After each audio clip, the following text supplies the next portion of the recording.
Hello everyone, welcome live to 3Y TV, tonight's broadcast of the National Sim Racing Association Simbox Truck Series here on 3Y TV, and tonight we got a little bit of a birthday bash for you folks. It's the Doug Milliner birthday bash at the Talladega Superspeedway, 245 miles around this racetrack. P.S.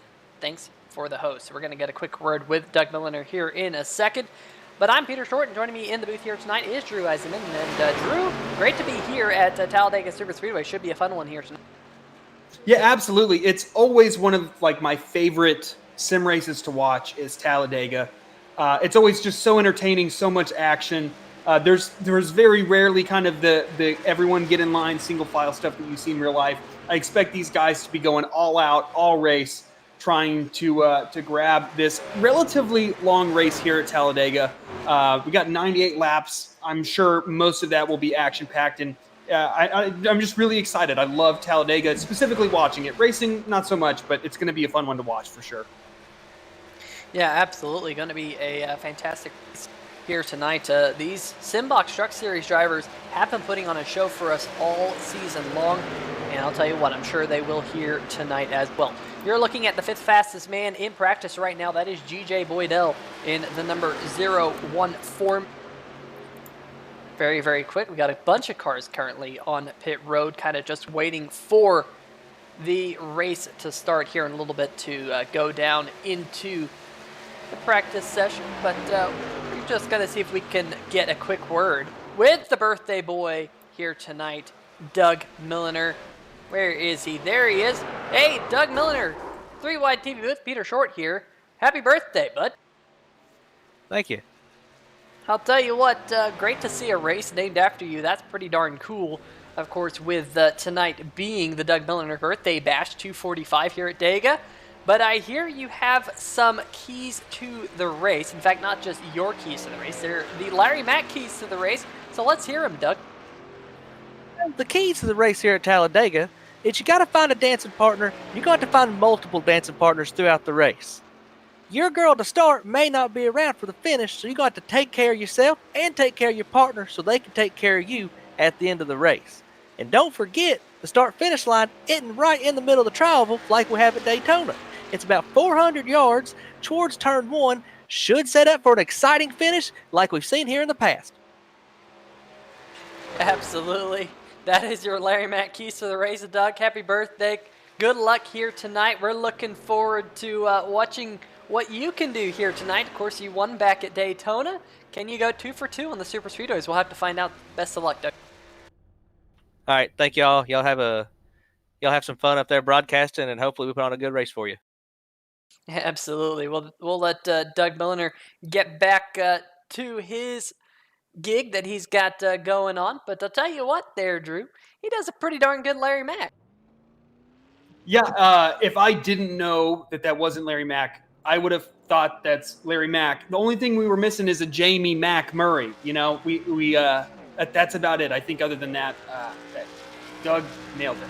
He absolutely nailed it. Yeah, we need to bring him back in the booth at some point so we can find out about when we expect to hear the last caution, right? Something like that. Definitely going to be always something Larry Mack harps on. But we got cars out here on the racetrack for qualifying here, Drew. And there's Colin Ullery, one of the many trucks here tonight, just throwing a little bit of pink on the car. Of course, it is October, Breast Cancer Awareness Month, and we'll see a lot of pink mobiles out there here tonight at Talladega. Hopefully it won't be confusing for any of you guys in the chat. But here comes that number 62 machine for his first qualifying time, and kind of interesting to see here, Drew, that he's down there on the inside of the racetrack. I expected to see him up there near the outside. Typically, when these guys are running on the low line on this first lap, they're going to be quick. They're going to have a really quick first lap, as I think that we're seeing that, or shortly we'll be seeing that being reflected in the times. But yeah, that second lap's going to really suffer from that. I know that I have really experimented with that in the past as to what is actually faster, because it's one of those things where is it an urban legend, is it myth? But I've definitely noticed that it truly does have an effect at Talladega. So I think, you know, it's almost who can be the bravest and get the highest without scrubbing their tires is typically who wins their pole here. Yeah, absolutely. We go on board with Jamar Dumas in the number 28 machine, and you can see it there, Drew. He's right up next to the wall. You can see the banners on the wall that he's going by, and just trying to get as wound up as possible. He's going to drop down to the bottom. Look at that speed down there, 172 miles an hour currently going through the tri-oval. And look at Colin Ullery here. He's going 168. He kind of ran a little bit lower on the racetrack for his first lap. Compare that to Jamar Dumas here, a couple of miles an hour more. Now he drops down to 168, down to 167. So maybe not as big of a difference as I was expecting here, as Dumas going to head down the backstretch. Peter Serto in the number 32 machine. You're right on board with him right here, working his way around the racetrack. Definitely going to be interesting to see where Peter Serto falls as this qualifying session continues on. And currently, he's sitting 9th position on the board. JT Poole in the number 26 machine currently leading. He's on the provisional pole with about 2 minutes left. Still plenty of time here in this session for a lot of these drivers to go out there and turn a lap time. And how about this man right here, Drew? TJ Buck in the number 84 machine got that win at the Texas Motor Speedway last week. Absolutely. He's been so impressive at Texas specifically. But I mean, that speed that we've seen from quite a few of these guys, from the 48 truck, from the 26 truck, from the 84 TJ Buck, they've been so quick at these shorter tracks, but that is completely irrelevant here. It's a great opportunity for some of the guys that maybe haven't had the season that they've wanted so far to get up there and snag a win and get themselves up in points. And it's also an opportunity for those guys to have a problem and really cost themselves. And the easiest way to get up front and to stay out of stuff at Talladega is to qualify well. And I think we're seeing that, you know, if you just get that little, I mean, if you're 1 mile an hour faster starting your lap and you do everything the same, you're going to be quicker than the guy that was 1 mile an hour slower who stayed a little bit further down on the track. So it's going to be interesting to see how that plays out, because JT Poole's second lap, I believe he stayed low, and his second lap was pretty quick here, as we are seeing. I can't tell which truck that is come down pit road. Did he finish qualifying, or did he just decide, no, I'm good?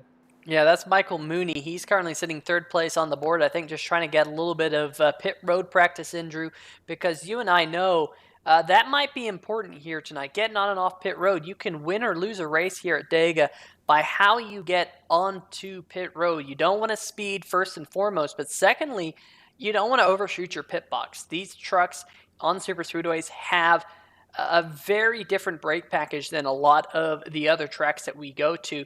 It takes a lot more to get them woed up and get them stopped, especially with the pit road speed. At super speedways, it tends to be a little bit higher, just because you're going so fast on the racetrack, and so very easy to overshoot your pit box.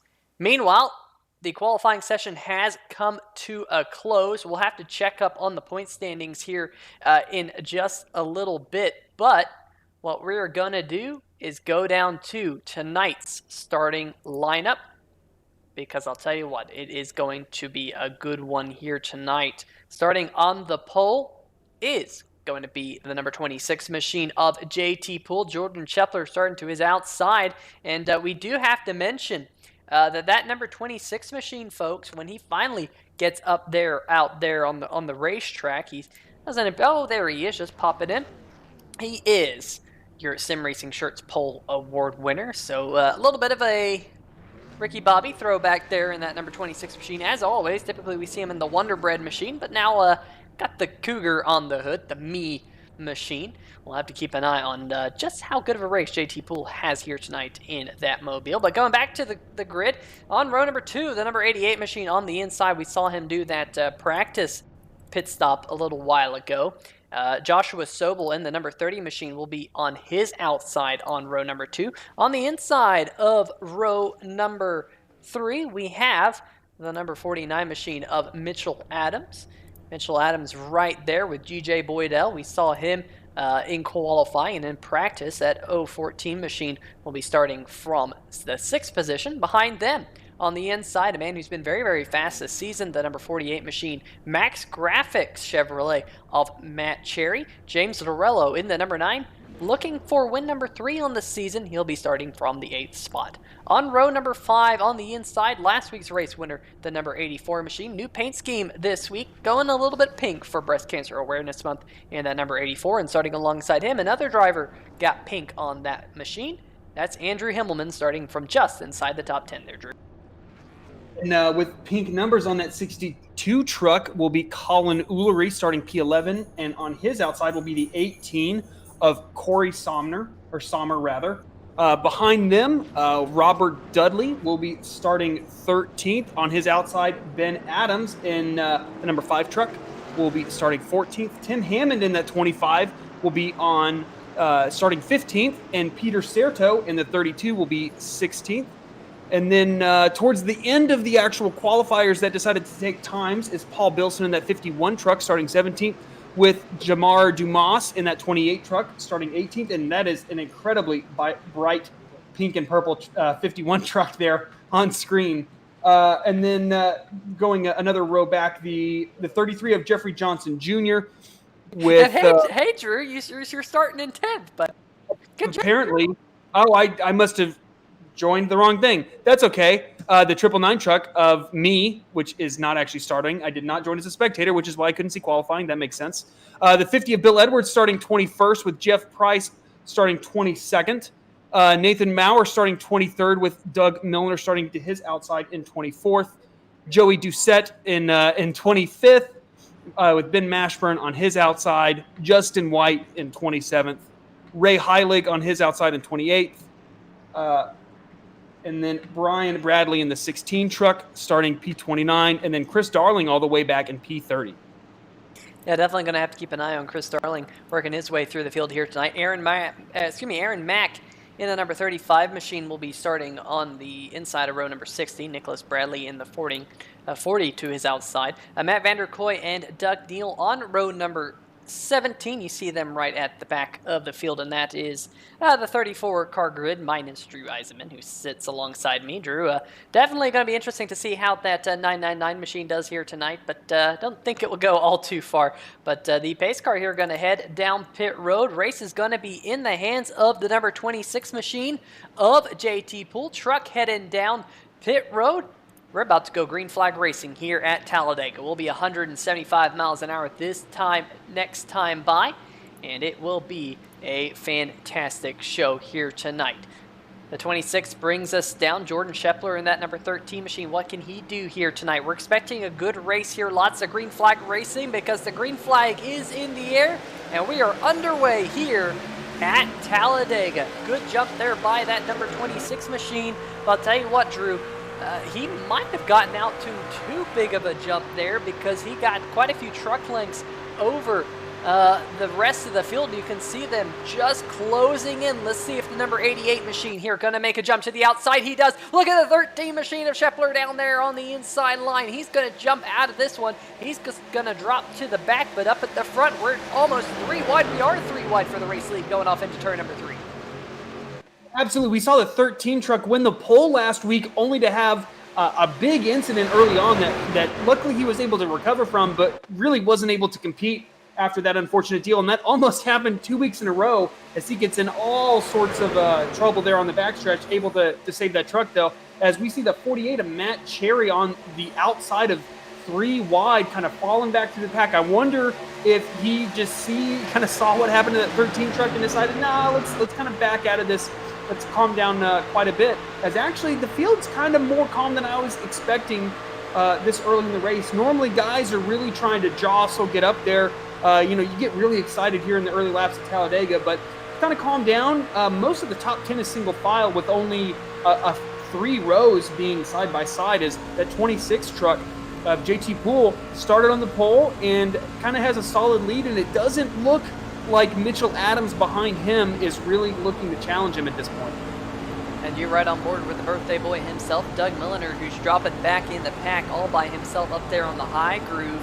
And Drew, I kind of expected to see this. We didn't mention this in the pre-race, that there's 2 strategies to Talladega. You mentioned the first one earlier, and that's to be in front of the big accident. The second one is doing what Doug Milliner is doing here in that number 6 Strickland Propane Ford F-150, and that's dropped to the back, so you're far enough behind the big accident that you can get on the binders, slow your truck down, and avoid any damage on the race machine. But you see him now, he's all the way back to 30th. Expect to see him charge his way up to the front before this is all said and done. Speaking of up at the front, we have had a change of the lead. Mitchell Adams in the 49 machine, bright pink. You can't miss that Chevy Silverado. He's being battled for that race lead, however, from last week's race winner, the number 84 of TJ Buck. Robert Dudley in the number 15 machine right up behind him.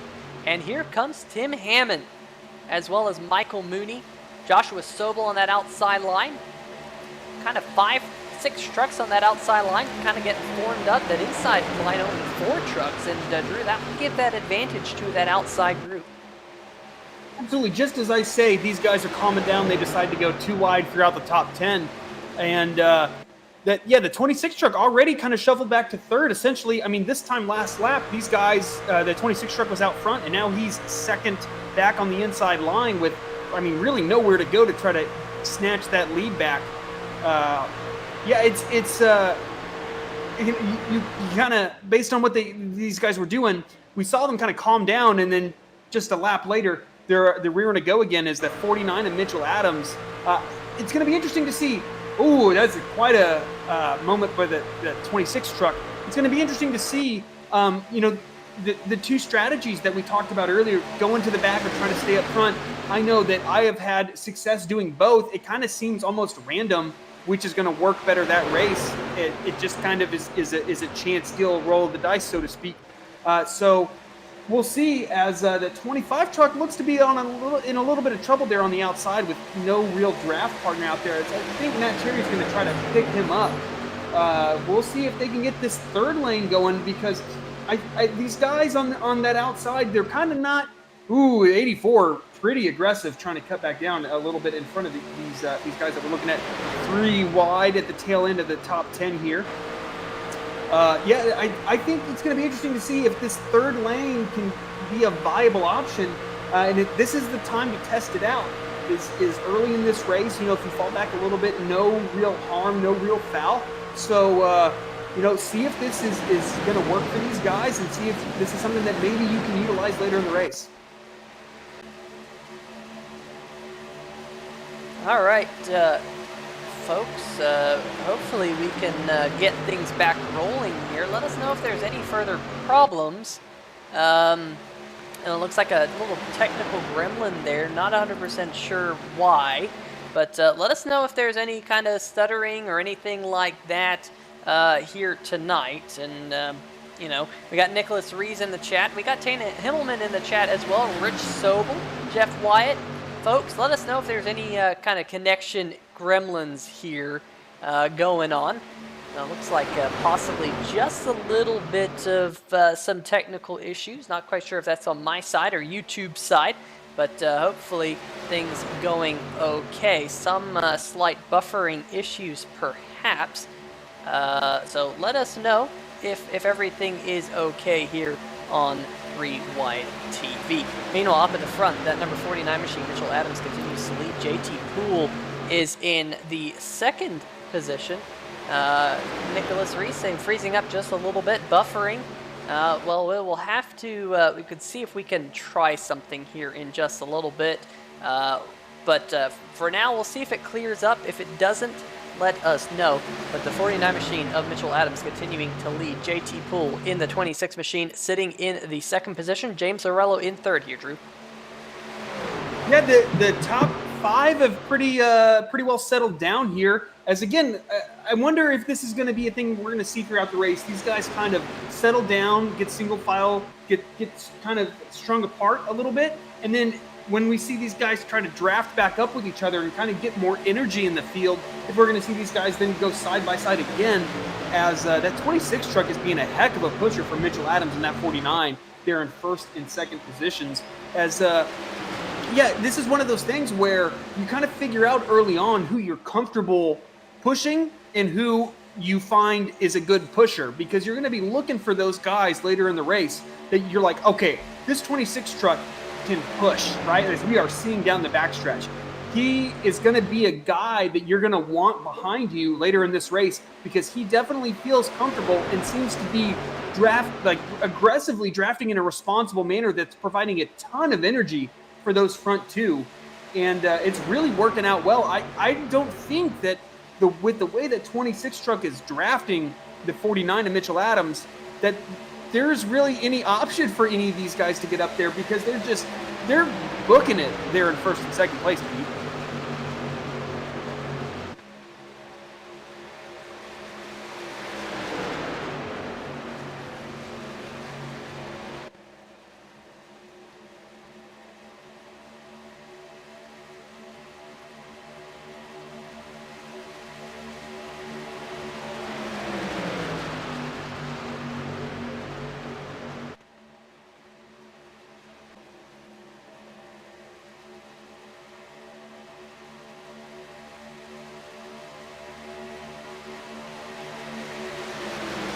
All right, folks, welcome back here on 3Y TV. Thanks for hanging in there. Let us know if that might have fixed what's been going on. Meanwhile, the 49 machine of Mitchell Adams continues to lead here. The 26 of JT Poole is still in that second position. James Zarello now in that third position. JT Bucks, last week's race winner, sitting in fourth. Colin Willery now rounding out your top five. And look at that outside line led by the number 30 machine of Joshua Sobel. Getting a little bit of help there from the 25 of Hammond. So definitely a couple lines here forming up here up at the front, Drew, but I'm looking a little bit further back in the pack. Drivers like the number 24 of Ben Mashburn, Corey Summer, Peter Serto, they're kind of in line towards the back, kind of just running single file, sticking with the lead pack, and definitely not falling off the back. In fact, your current points leader, Bill Edwards, is currently being scored in the 33rd position. Absolutely dead last right now. We are riding on board with him right here, and you can see the whole field in front of him, but pretty much getting single file at this point of the race. Yeah, again, this staying at the back strategy, it can bite you square in the behind if these guys go a substantial distance in this race without a caution. Bill Edwards is already 4.7 seconds off the pace, and now I don't think he's in danger of losing the draft, but with the way the energy works with this kind of strung out pack, you can get caught out a little bit and then really quickly lose the draft if you're, especially that last truck, which Bill Edwards is currently in the pack. This can very quickly go wrong for our points leader, which would really shake things up, because he has performed so well early in this season, as we have quite a race up here for the lead, as I believe that is Josh Sobel in the 30 truck out front. I'm a little zoomed out, so I got to change views here. Yeah, that is. That's the 30 truck of Josh Sobel is taking the lead from that 49 truck of Mitchell Adams. Yeah, let's see if we can go back and see just how Sobel took that race lead. He was side by side here going off into turn number one just one lap ago. Got help from the number 25 machine of Hammond. And you can see that pushed it out. That outside line got here down the backstretch, even though they only have 4 trucks. And the inside line is all grouped up. I mean, look at all those trucks on that inside line. That bump draft there from Hammond just pushed Sobel out front. He was able to slot down in front of the number 49 machine and becomes your race leader. And he's continuing to lead here up at the front of the pack over the 49 of Adams, excuse me. But look at that outside groove. Hammond, who got all the way up there to side by side for second, he dropped back there, Drew. As soon as Sobel dropped to the bottom, that outside line just kind of died off, and now the inside groove has that momentum. But Adams thinking about trying to get that race lead back in that 49 machine, just kind of poking his nose out. We kind of saw the lead shake up here, and it's kind of settled down for the top 4. I am not envious of these simulated spotters with all of these pink trucks and pink numbers out there. It would not be fun to spot these guys about half a mile away there on the front stretch down the back stretch as they're going now. But up front, yeah, I mean, we're seeing the kind of cycles of kind of energy building throughout the pack, and then these guys getting a little spread out, and then that kind of almost like a rubber band, that potential energy then snaps back, and all these guys start racing for the lead again.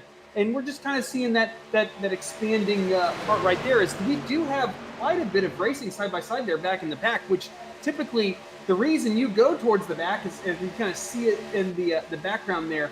The reason you want to be at the back is because you don't want to be side by side. You don't want to put yourself at risk. And they're about 20th on back. They're pretty much all side by side there.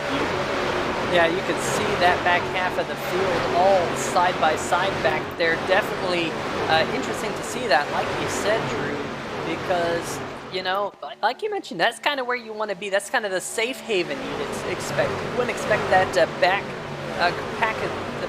group of the pack to be where they're starting to dice things up. But that outside line now really falling apart as I say that, James Lorello in the number 9 machine, he thought about going up to the top side, but no one decided to go with him.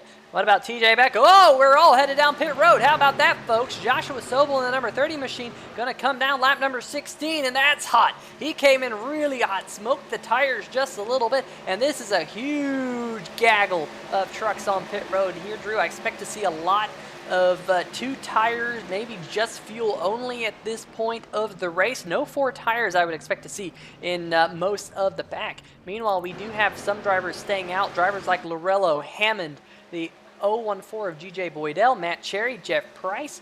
Definitely interesting to see some of these trucks. Ooh, is that the 014 machine possibly slow? He is slow. Is he out of fuel? That would be absolute heartbreak if he is out of fuel. He's running off the pace here on the inside of the racetrack, Drew. I can only imagine that he's out of fuel. Yeah, that's kind of surprising. I mean, I know these guys only run about, 65% fuel, I believe. But this is still 55, actually, here on the super speedways. So I guess that's about right, lap 16. But, man, running out of fuel here is a killer because not only do you lose that time, but now you're definitely not going to keep with that main draft pack, and you're probably going to lose a lap here. There's a ton of trucks on pit road. And that last group, I was trying to monitor if anybody sped, and it looks like they all made it out clean, even though there were some really, really aggressive pit entries.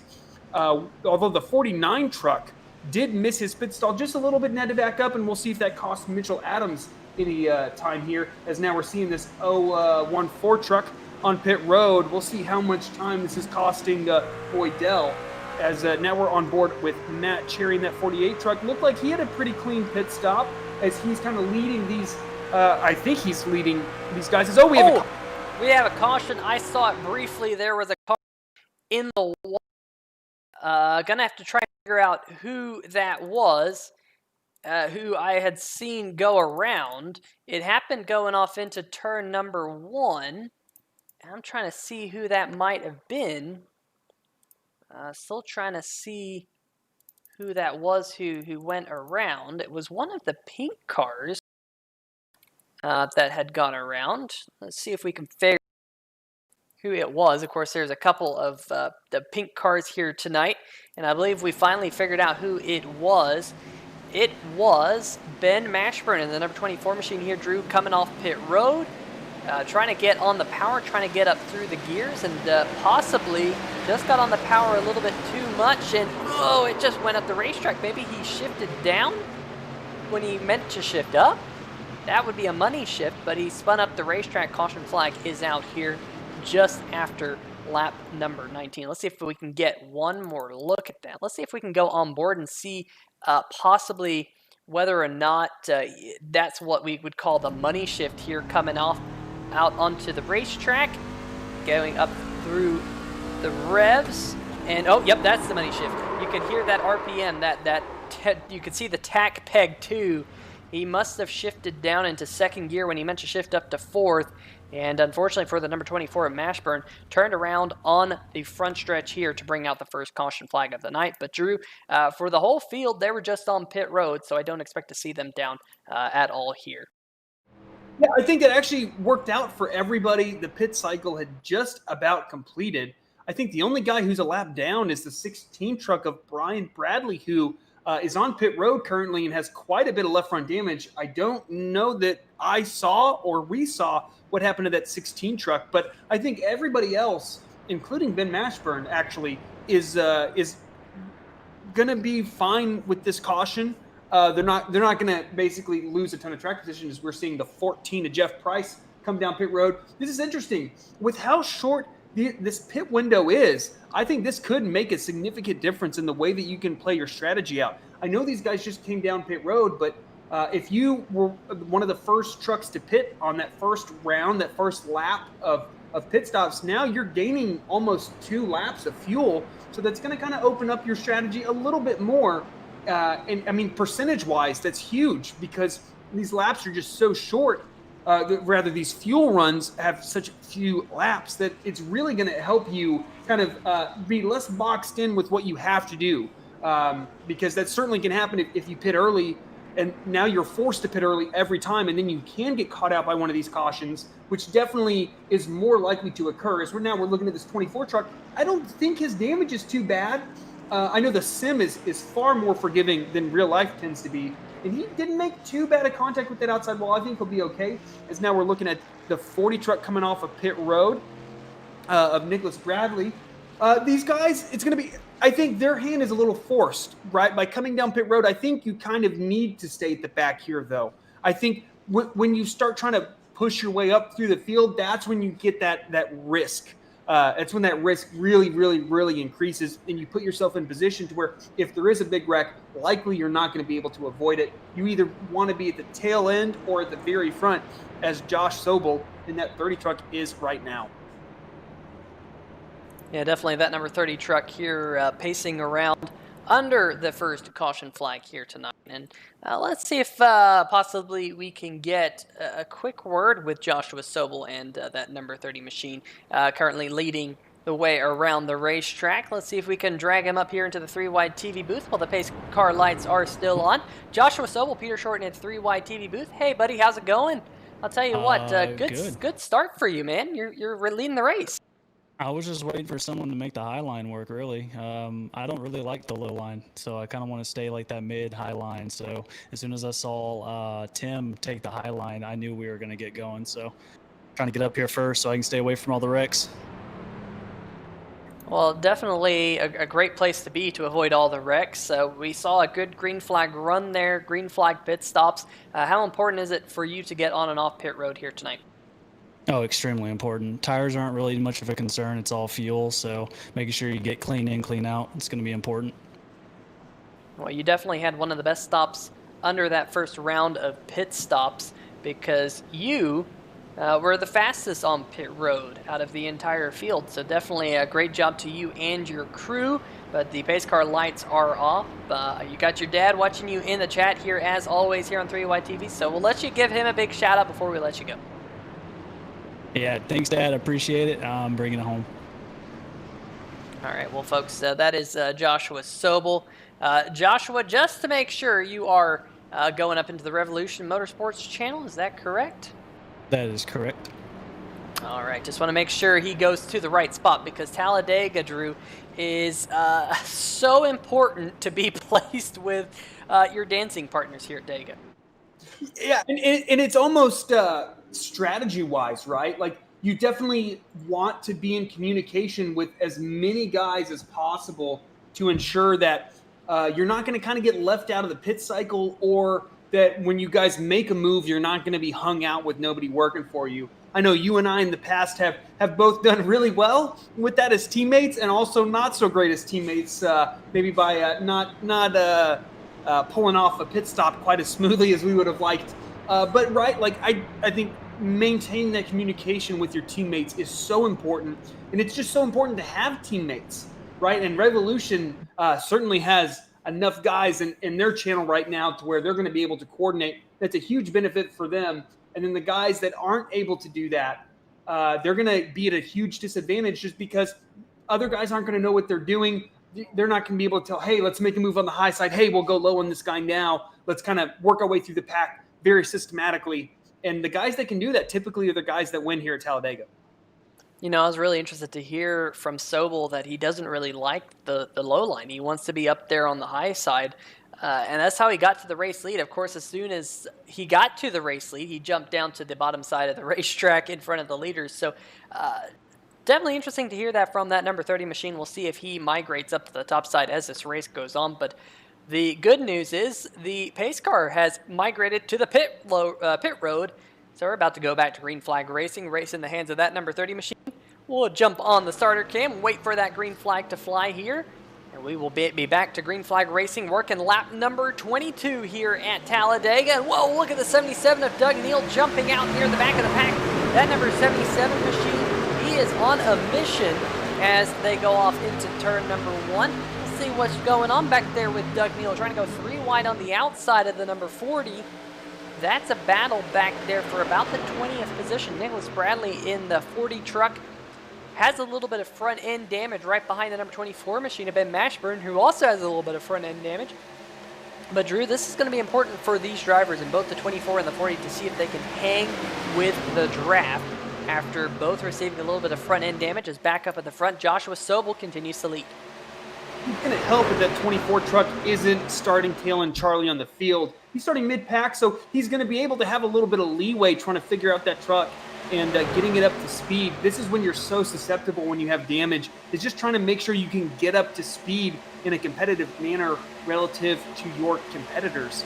As we are side by side here for the lead, that is a fantastically multicolored truck taking the lead, and that is, I believe, Colin Ullery in the 62 truck. The spotter definitely won't miss that 62 as he's able to snatch the lead from Josh Sobel. But TJ Buck on the outside doesn't look like he's satisfied. I believe that's Ben Mashburn on the apron trying to fall back through the pack. No, not Ben Ashburn, the 47 truck. His teammate Chris Darling falling back through the field. Yeah, Chris Darling dropping back. The first time we really highlighted Chris Darling here tonight in that number 47 machine. He's going to drop well down the field as he continues to work his way around this racetrack. And not all too surprised out of that one here, Drew, because he's one of those drivers who tries to get up to the front when it really matters, right at the end of the race. And he's definitely feels like he's had some bad luck this season, felt like he's kind of had a target on his back. But let's see if we can bring up the point standings right there, because Darling actually, you see him right down there at the bottom of the screen. He got himself up into the top 10 in points after last week's round at the Texas Motor Speedway, right behind James Arello, 2-time race winner this season. Bill Edwards in the number 50 machine comes in tonight with a 9-point advantage over Jeff Price. TJ Buck, last week's race winner from Texas, jumping up to 3rd in points. And Doug Milliner, tonight's birthday boy, he comes into tonight 4th in points. Of course, he won the Simbox 250 to start off the season a couple weeks ago, just over a month ago now, Drew, at Daytona, the only other super speedway that we've had this season. Crazy how quick time flies. That feels like a week and a half ago. I know that we do this once a week, so right, it was about 4 races ago, I believe. So it had to be about a month ago. But it's crazy how quickly time can fly. Especially league racing, when you do race once a week, it goes by so quickly. As now we're seeing the 48 truck of Matt Cherry, I believe he had internet problems with Paul Bilson has just fallen out as well. The 48 truck now about to fall 2 laps down. That's definitely not what he's wanted, as we've seen so much pace from that 48 truck throughout the early parts of this season. And he just hasn't been able to close it, and now again problems for that 48 truck as Colin Ullery is pushing the leader like crazy. The 6 truck there on the apron, that's not where you want to be going through the tri-oval, is Doug Milliner, tonight's presenting sponsor.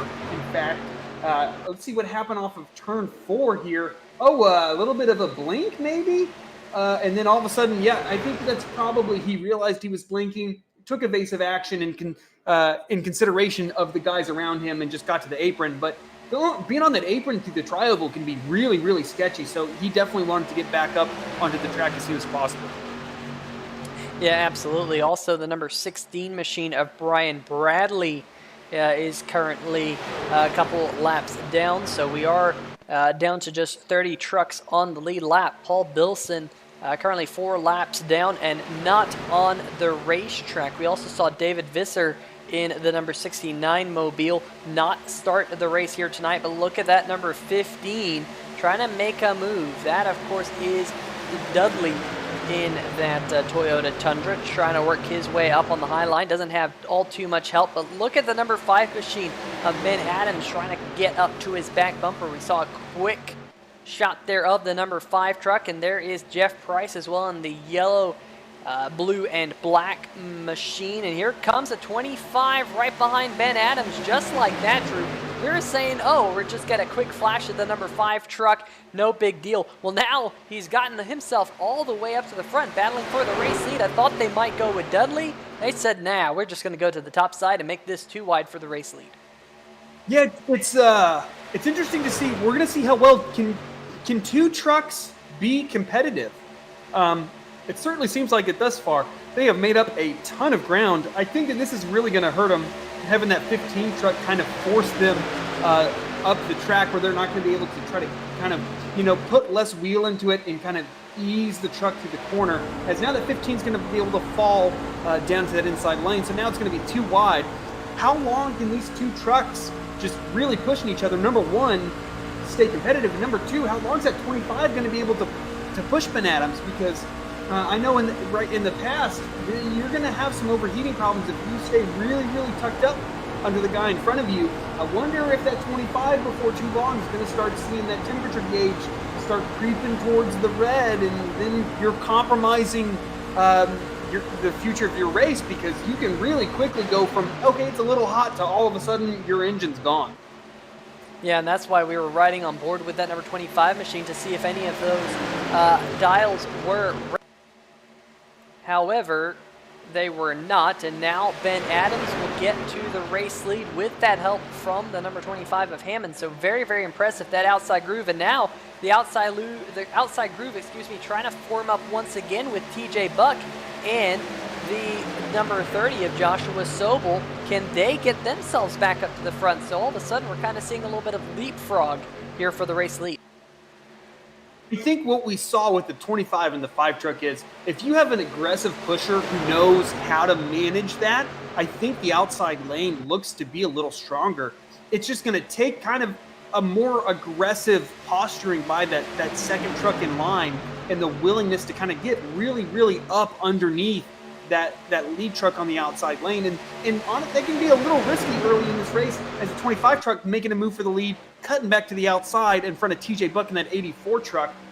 He's definitely not satisfied being behind that 5 truck. I also wonder, maybe his temps were going up a little bit, and he's looking to get some more airflow to the grill of that 25 truck, as Tim Hammond is likely going to be our race leader, as we do have a little bit more lap traffic in the 2 of Justin White, who is going to fall a lap down here going into turn 3 and into 4. He's staying up nice and high for these leaders, but this is one of those times that can be really dangerous for these guys. They're too wide throughout the pack, and all it takes is that guy kind of being in a place that he's not supposed to be, and just kind of causing guys to stack up and shuffle around, and it can cause problems. But luckily, Tri-Oval is a great place to catch him, as he stays well out of the way, and we're still going to be side by side, basically P1 through 10 here at Talladega.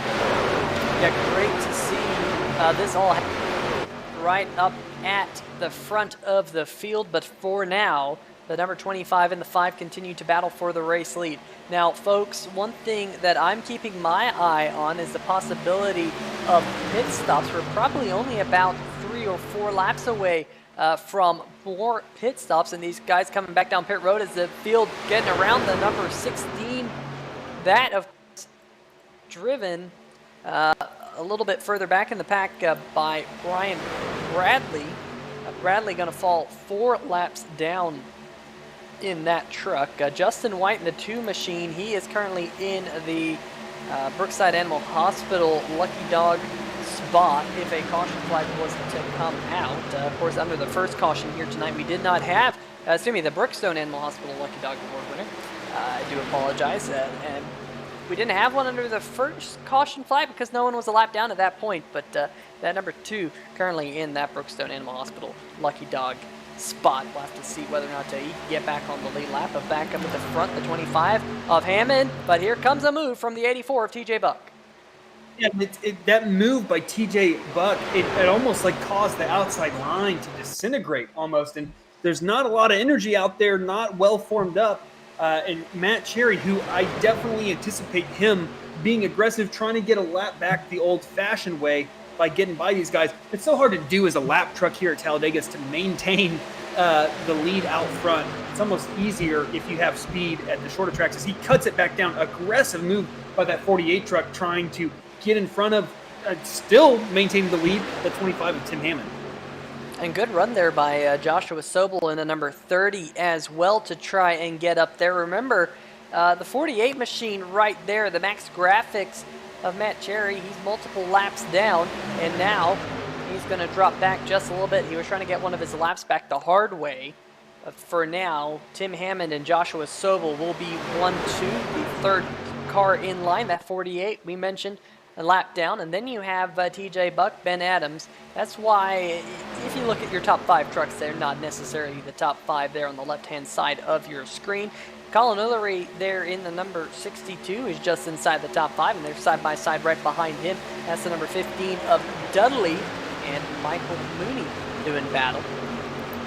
That is back for the 7th position or so. The number 18 there, Corey Summer, also with a good run so far here in the early going. Doug Neal, your pole sitter from the Simbox 250 earlier this season, currently running inside the top 10. And Jordan Scheffler, your outside pole sitter here tonight, is running in that 9th or 10th position. Things change very, very quickly here at Talladega, as we have seen so far, but only one caution in the first 34 laps, as we are now over the 1/3 race distance. And Drew, it won't be all too long, and we'll be talking about halfway. And actually, I expect pit stops here, as I think we're seeing it right now. That 84 of TJ Buck looks like he's peeling down pit road. It was on lap 16 the first time. We're now on lap 34. So these guys have actually stayed out a little bit. I anticipate that have been the caution having led them to be able to make it a few more laps. But this is not what that 84 truck wants to see. He is the only truck on pit road this time by. He's gonna have to have a heck of a pit stop and a heck of a pit entry and exit to be able to maintain this draft. And if he's not, he's just very, very vulnerable. And this is what we were talking about. This is when having teammates matters, right? When you can coordinate your pit stops, when you can ensure that you're not going to be the lone guy on pit road, as we're seeing that 84 truck, as we have a ton of guys calling out their pit stops. The 5 of Ben Adams, the 26 truck, the 30 truck, the 61 truck, all calling out pit stops. We're going to see pit road be very busy this time by. And here they all start to scatter to come down pit road.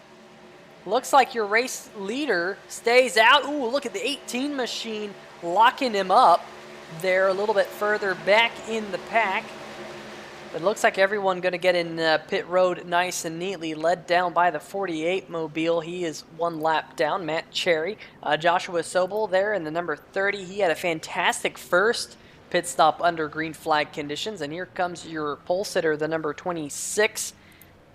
He gets into his pit box, and look at that, Matt Cherry already down and away in that Max Grafix Chevrolet. In fact, he got a huge jump there, Drew.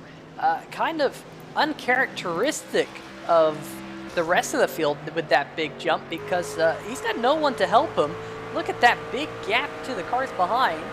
Definitely going to be interesting to see how that all plays out. Meanwhile, back up at the front, we have another group of cars headed down pit road. Looks like they're led by the number 13 of Jordan Scheffler to get down to pit road speed here. And you can see that pit road speed about 55 miles an hour. No, a little bit higher than that, 65 miles an hour. Looks like maybe Scheffler had to check up a little bit on pit road. You can see that that speed down there in the bottom right-hand corner of the box in the lower left-hand corner of the screen. But he's finally getting into his pit box. The race now led by that man right there, Michael Mooney, and the 88 machine. This is a group of cars here, Drew, that, like you mentioned, they were a group of cars who elected to come down pit road, not just once, but some of them twice under that one caution flag that we had, trying to stretch the mileage just a little bit, just to open up their options. They've stayed out there on the racetrack.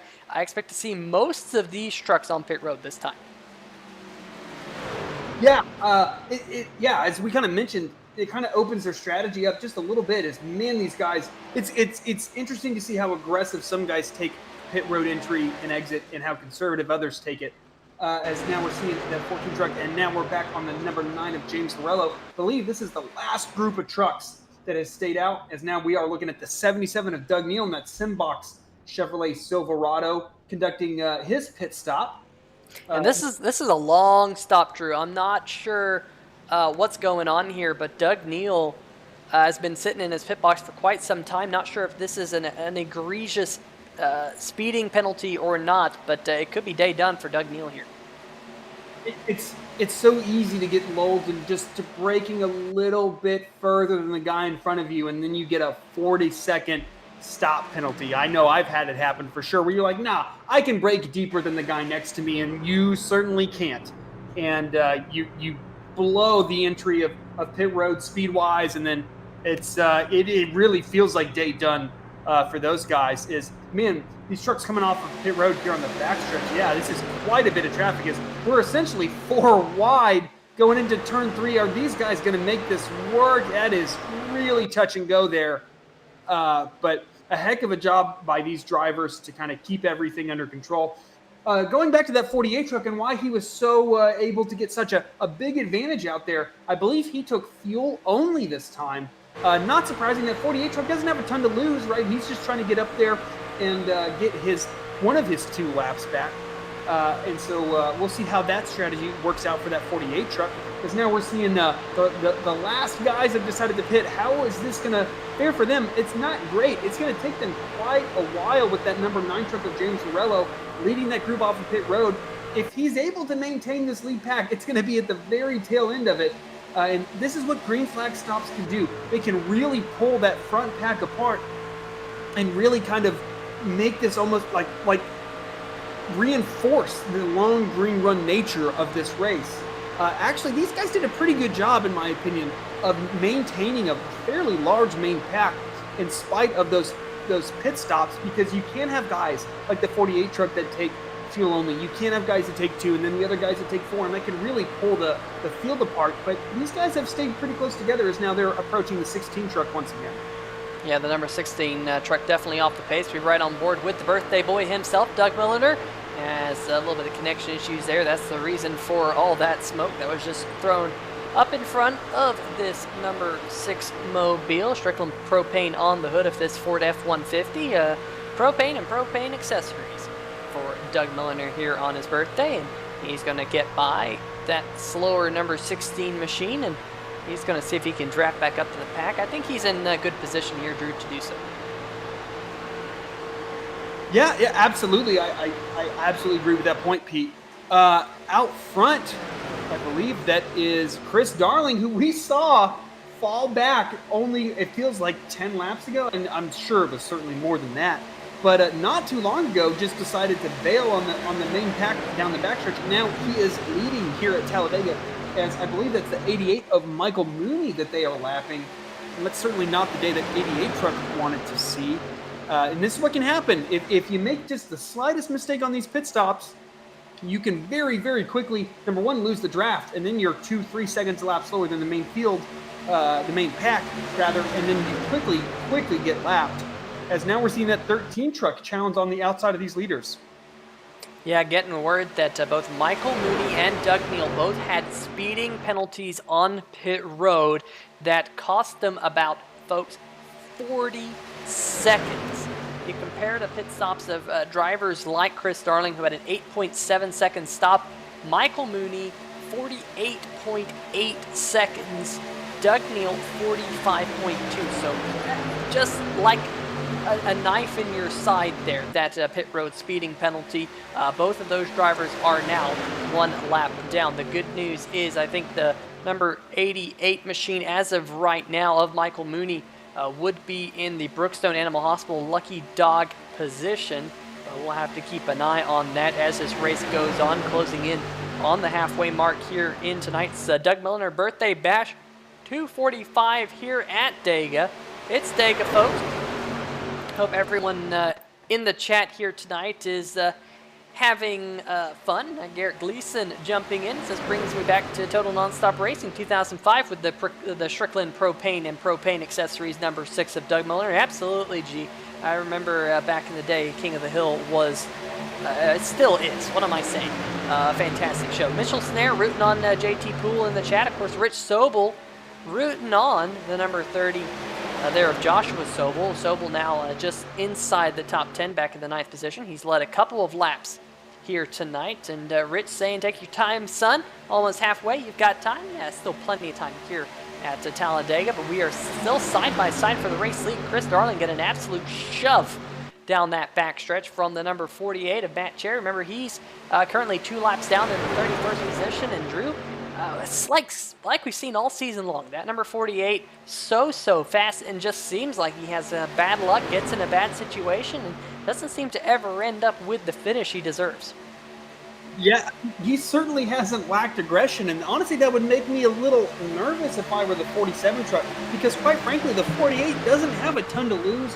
You're already a lap down, so you're just going to be trying to be aggressive and get that lap back, because if this thing goes green, I mean, really much further, I think that 48 truck's going to be in a lot of trouble just to get back not only on the lead lap, as he is 2 laps down, but then fighting your way through the pack can be a real challenge.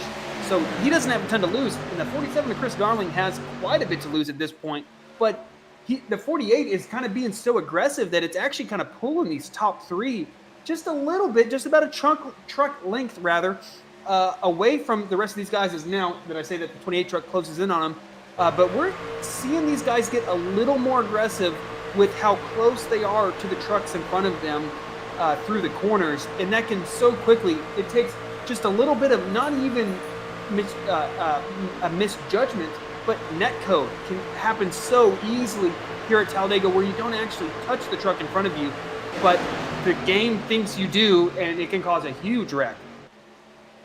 Yeah, absolutely. We got one car coming up, back up onto the racetrack. I think that's Paul Bilson right up in front of the field. Is that Bilson there in the number 51? It is indeed. He's got that bright blue and pink Chevy Silverado. Definitely not the night that he was hoping for here tonight. Well back in the pack due to issues here tonight, kind of outside of his control. I think some connection issues with Bilson in the early running. We're about halfway through this green flag run before we'll see more green flag pit stops. Of course, these drivers here in the National Sim Racing Association are running a smaller fuel tank than what you'd find in real life, only about just over half a tank here on these super speedways.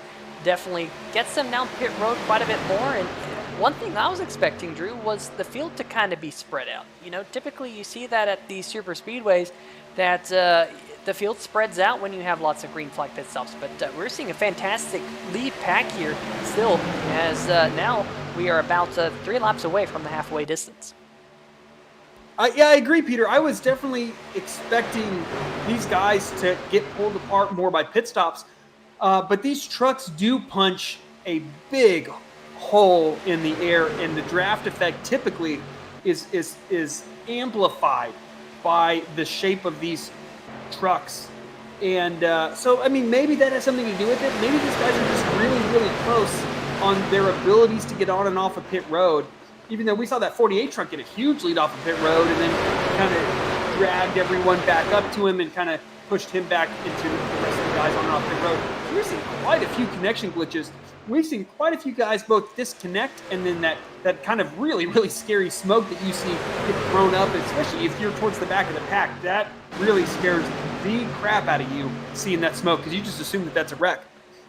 So I wonder if iRacing's having a little bit of server problems here, because we have seen 3 or 4 guys disconnect here through throughput, basically, and now we're seeing quite a bit of lag just from random guys throughout the field. As I believe, is that the 2 truck? Oh, it's Corey Sommer, and the 18 truck gonna fall a lap down. Yeah, you see the leaders catch him. He's going to stay down there on the inside.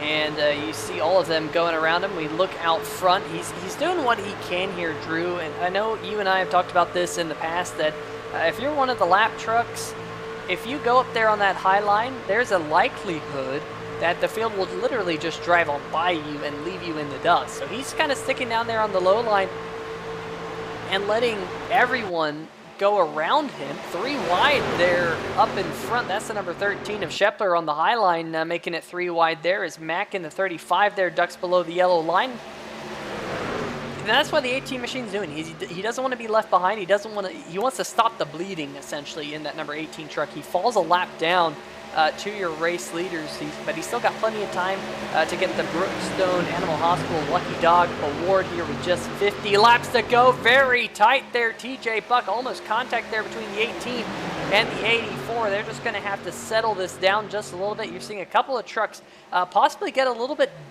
dicey there, Drew. I know we don't talk about tire wear all too often, but it seems like these trucks might be starting to become a little bit of a handful for the rest of the field. Yeah, absolutely. Especially the guys that took 2 or 4 tires. 2 tires can really change the handling of these trucks. But this is what you don't want to do if you're that 18 truck. You don't want to be the guy that gets lapped and kind of forces people to kind of be in a compromising position when they lap you, and then kind of essentially almost cause a wreck through 1 and 2. And then I saw the 5 truck tried to put a pretty aggressive move on him. They're not.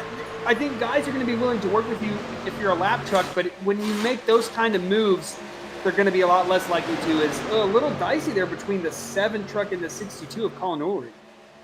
Yeah, that's Raymond Heilig there in that number 7 machine. And Raymond currently running back there in the 13th position, right in front of the number 26 of JT Poole, your pole sitter here tonight. So definitely kind of an interesting thing to mention. Another thing that we're keeping our eyes on here tonight is, so far, who's the biggest mover of the race? Well, the biggest mover right now is actually your top 2, believe it or not. Chris Darling and Aaron Mack on their way to pick up the Taz Racing Customs biggest mover of the race. Of course, they'd have to finish where they are right now. It's still quite a long way to go, but got to give a huge shout out to our friends over at Taz Racing Customs for sponsoring the biggest mover race, and biggest mover of the race, I should say. And if you're in the market for a custom diecast, go check out our friends at Taz Racing Customs, because they can hook you up, whether it's a custom real-life car, a custom iRacing car, or truck. They are your friends, so definitely hit them up. You can find the link to them in the description. Just hit the Show More button on the YouTube page, and you will be able to see a link to our friends over at Taz Racing Customs. But here, Drew, looks like TJ Buck in the number 84 machine is coming down pit road. Remember, he was the first one down pit road last time, and looks like he's going to be the first time here again. Yeah, 16 laps. He last pitted on lap 34. We're now on lap 50. So not terribly, or lap 51 rather, not terribly surprising, but yeah, he's kind of forced in this position because he came down a lap early that last time by. I anticipate him coming a lap earlier than the field for the rest of this race unless we see a caution. Now, the second lap after TJ Buck pitted, we saw the biggest group of trucks come down pit road. Are we going to see that this time? Because there's such a likelihood when you have that many trucks come down pit road that if one guy just breaks a little bit later than the truck in front of them, it can really, really quickly, as you and I have experienced, right? We have absolutely experienced this when we were teammates, how quickly incidents can happen trying to get on pit road. Well, Chris Darling here going to stay out another lap in that number 47 machine. We'll see if there are any other takers on pit road. Looks like a smaller group of trucks than what we were expecting, led by Matt Cherry. Got the number 15 there of Dudley coming down pit road, among others, as well as the number 18 machine. So back up at the front, however, Andrew Himmelman in the 4 truck has gotten himself to the lead with a little bit of help from the number 25 machine of Tim Hammond. So Drew Himmelman leading for the first time here tonight. I'm sure that will make Tana Hamilton in the chat here very, very happy. But as I say, that outside line trying to charge back. Looks like Hammond unable to do anything just yet. Look at Raymond Heilig. Haven't mentioned him all too much here tonight in that number 7 Ford F-150. As we got cars coming down pit road right now, led by Chris Darling and your race leader, Andrew Himmelman. They're going to try and slow down. Look at the 7 of Heilig. That's the commitment cone, and he's into the inside wall. No, he isn't. Wow. That's about as close as you can get to the inside wall. We're going to have to just back up on that one. Roll the tape backwards. No time to jump to the replay graphic there. Boy, that's close. Now, whether or not he gets a penalty for that commitment cone violation, I don't know. But that's really, really tight. Looks like he's already down and away, so it looks like it's good for Raymond Heilig. Whoa, whoa, whoa, whoa, whoa. Big gaggle of cars there almost having it coming together. Getting pretty crazy on pit road, Drew. Yeah, that certainly was not as calm as we have seen the other pit sequences be. That actually really worked out for Raymond Heilig. He nailed pit road entry. It was just about as dramatic as you could expect as 25 locks up a little bit this round. Caution, caution, caution. Caution flag has come into the air. Let's see if we can see what happened here. This is actually still on the racetrack. Matt Vander Kooi and the number 9 of Lorello. Maybe Lorello, my goodness. Bill Edwards, your points leader in the 50, catch fencing here right on the front stretch. And, man, that's a tough one to call. I don't think the number 9 of Lorello got the call that there was a car below him. Here, we'll see this one on the replay here. Drew, talk us through this. Yeah, I guess they dodged the lap trucks there, and Lorello just comes down, honestly, and turns that truck, which Bill Edwards, good Lord, that is a spectacular crash. Definitely not what he wanted to see in that 50 truck. Our points leader, who's been able to really avoid trouble all season long. We come here to Talladega, certainly the wild card, so to speak, as now we are back on board with this 50 truck. And it looks like the 9 just kind of comes down and looks good, and just it happened so fast for that 50 truck, right? There's nothing he could have done. All of a sudden, he's finding the catch fence into the infield, and I would be surprised if that truck is still running. It looks like he's able to keep going, but that truck is not going to be able to be repaired to 100%, unfortunately for Bill Edwards. I mean, the amazing thing is he just got catch fence. Yeah, damage doesn't look good. But at the same time, it doesn't look terrible. So we'll have to keep an eye on the number 50. Your points leader here tonight. He's coming down pit road. There he is, right behind the number 14 machine. That crew is going to go to work for sure here. Looks like the number 9 of Lorello possibly staying out here. I'm sure he'll get an end of longest line penalty or potentially something like that. Maybe a little bit of left front damage on that machine. Can't quite see it from that angle.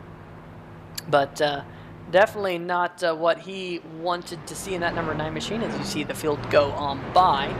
The big question is going to be who's going to be your Lucky Dog Award winner.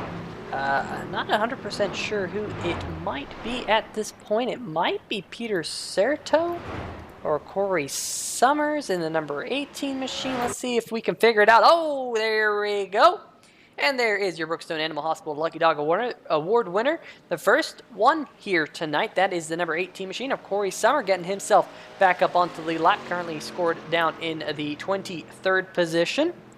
So it says 28th there, but that is not true, folks. He's running in the 23rd as of right now. So he will hustle his way to get back onto the lap in that number 18 machine. And Drew, you go back to what I had said there when he was down there on the low line and all the leaders had to pass him on the high line. He did that so he didn't get passed up by the entire field. And now he is your Brookstone Animal Hospital Lucky Dog winner. So I'm sure he's happy to be back on the lead lap, kind of back in it, so to speak. And we saw that kind of aggressive tactic of staying low and forcing the field to go to the outside of him, which kept him up towards the front of that main pack, and it absolutely paid off. He's able to get that lucky dog, and he's instantly back in this race. And that is certainly kind of worth maybe guys not being too happy, but I think if he had done anything else, he probably would not get the lucky dog this time. And so now the race is basically reset for him. We're closing in on the 2/3 mark, so it's certainly going to be time to go here as James Arello's coming down pit road. I believe he stayed out. He was one of the last trucks to not pit. And we'll see how this shakes everything up. We'll see if some guys that got caught a lap down can get the wave around. And we'll see how this kind of shakes out, Peter. Yeah, absolutely. One thing I do want to mention is the number 50 of Bill Edwards. He has fallen one lap down. That crew continuing to go to work. Of course, catch fencing is not something you want to do here at Talladega. Currently, he's been on pit road for 3 minutes, so that number 15 mobile definitely quite a bit of damage. Meanwhile, back up the front, Robert Dudley in the number 15 truck is your race leader. Looks like we're lined up here. As you can see, the pace car lights have turned off. We're going to see if we could get a quick word with the number 15 machine, but we will let him get to it here because those pace car lights are off as the field works their way out of turn number 2 here onto the back straight. Great look at the super stretch that's back here. Not exactly the Daytona super stretch, but the Talladega super stretch. Kind of the same deal as the field goes by 65 miles an hour behind that Ford Mustang iRacing.com pace car. Look at all these trucks here tonight. A lot of fantastically painted trucks here in this series, Drew. That's one thing that, we've highlighted multiple times this season, but it's a very, very colorful field. Definitely one that is very easy on the eyes. Especially tonight. There's certainly, if you're a fan of pink, there's certainly a lot of pink throughout the field. It's a really cool thing that guys do. It is October. It is Breast Cancer Awareness Month. So it's cool to see these guys do their part, no matter how small or how big, and run these pink schemes to try to help with that cause. But yeah, we're here with 1 to go, and we saw that 7 truck of Ray Heilig almost crash on pit road entry under green flag conditions, and now he's restarting here on the outside line, Pete. Yeah, that number 7 machine, what can he do now that he's up towards the front? Do want to highlight www.nsracares.com. Go check them out. The league is trying to raise $1,000 for cancer charities through the Ronald McDonald House. Go check that out. Donate some money. It is for a good cause. You can help out. Help the league reach its goal. Meanwhile, up at the front, the 15 machine of Robert Dudley. He's already on the loud pedal. That outside line not going. And almost a stack up there with that high line of the 7 of Raymond Heilig. Look at Joshua Sobel there in the number 30 machine. He got a decent restart. But now, here, Drew, does Robert Dudley have too big of a jump? Yeah, I definitely see Joshua Sobel in that 30 truck being able to close in on him. That was quite a messy restart for that outside line, as Ray Heilig just kind of, I don't know if he didn't go, if he was in the wrong gear, but that certainly was not how he wanted to go. Because now Chris Darling's going to take it to the outside of that 30 of Josh Sobel. Chris Darling led early, going to be looking to retake that lead as he cuts back down on that 30 truck, kind of leaving that 5 of Ben Mashburn up there, Ray Heilig behind him, but it's going to take them a lap or so to really get that outside lane kind of re-energized. And one thing I'm noticing is on that 47 of Chris Darling, a little bit of front end damage. Not 100% sure where that arose, but you can see that here as they work their way through the tri-oval here at Talladega. Chris Darling going to lead yet another lap, but here comes Ben Adams in the number 5 machine to his outside, side-by-side battle for the race lead. Look at Joshua Sobel there, second in line on the bottom. We've seen him be fast here tonight. Just 40 more laps to go.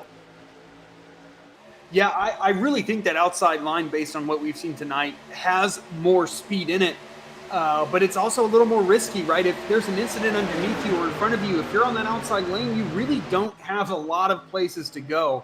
But it definitely seems like guys on the outside lane, once it's organized, can carry a ton of speed. As we saw that 5 truck really close in on that top 2 within about a half a lap. It was pretty incredible to see that closing rate. Especially down here on this really long quasi. I mean, the tri-oval exists, but it's really like there's not nearly as much wheel through the front stretch tri-oval as there is through the corners. And now we're seeing that 5 truck really carry that speed through the tri-oval and into the second part of that front stretch, and then take the lead, albeit temporarily, from that 47 who's coming back on his inside. Yeah, they worked their way through turn number 1 and 2, now onto the backstretch. Big run by the number 47 of Chris Darling as the field flashes by here.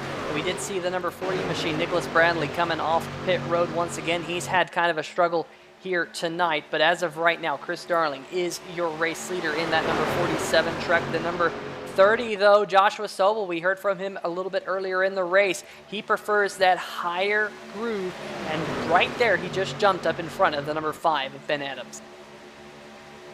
Yeah. That the 30 of Josh Sobel looking to stay up front. Definitely not satisfied riding behind those front guys. It's a great effort by him. He's really stayed up front all night and done a great job of not getting shuffled to the back like it's so easy to do at Talladega, is to be up front and then a guy makes a move on you and then a few laps later you're down in 15th, 16th position basically in the middle of the hornet's nest. And Josh Sobel in that 30 truck has done a really good job of not only leading, but then if he's not leading, maintaining a really good running position. And I think that getting on, you always want to be the front guy leading a line. Even if that line maybe not out front at the moment, you definitely, if that lane starts to gain momentum, starts to gain ground, you want to be the first truck out there. You don't want to be a guy that's kind of boxed in. And that's what Josh Sobel's been able to do so well.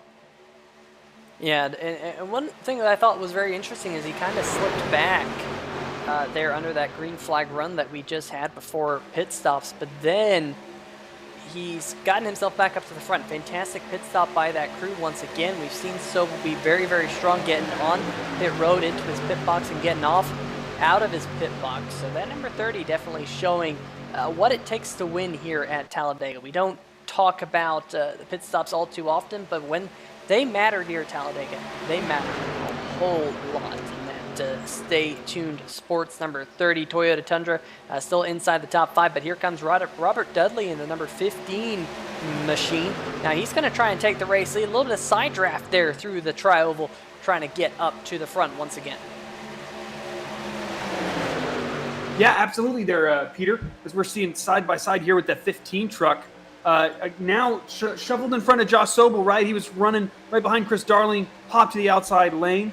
And now going to be looking to make a move. We haven't seen that outside lane really work as well as I anticipated. They moved up so quickly and kind of equalized with those leaders. But with these trucks, it's so hard to really eke an advantage out. Whoa, that was a significant move to the inside, almost onto the apron for that 47 truck. As here goes that 15, cuts back down across Chris Darling.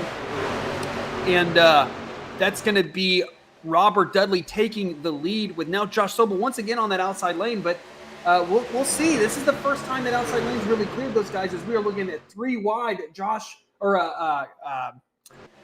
Rather the 7 truck of Ray Heilig there kind of on the outside. I think he's going to get into the wall right here, maybe a little bit. No, yeah, he absolutely does. Kisses the wall. The truck behind him does as well. And luckily, I don't think that's going to cost him too much. But last race's presenting sponsor is certainly not going to be helped by that. Yeah, absolutely. Of course, last week was the Ray Heilig Presents the Ray Heilig 240 at Texas Motor Speedway. That race was won by the number 84 machine of TJ Buck. And I'm keeping my eye on that third groove, Drew. The number 25 machine up. That is, of course, Hammond. We've seen Hammond work his way up to the front multiple times. He's trying to get a push from Matt Cherry, but 3 wide back there. Currently, Hammond just inside the top 10 in the 10th position, but those 2 trucks are absolutely booking it here down the front stretch. Remember, the 48 machine is currently a couple of laps down. I think right now. 26th round. Big wreck here in the midfield. That is your pole sitter here tonight, right there. We're on board with him. We'll go back and see what happened here on this 3-wide TV replay. But that's a heart for your pole sitter here tonight.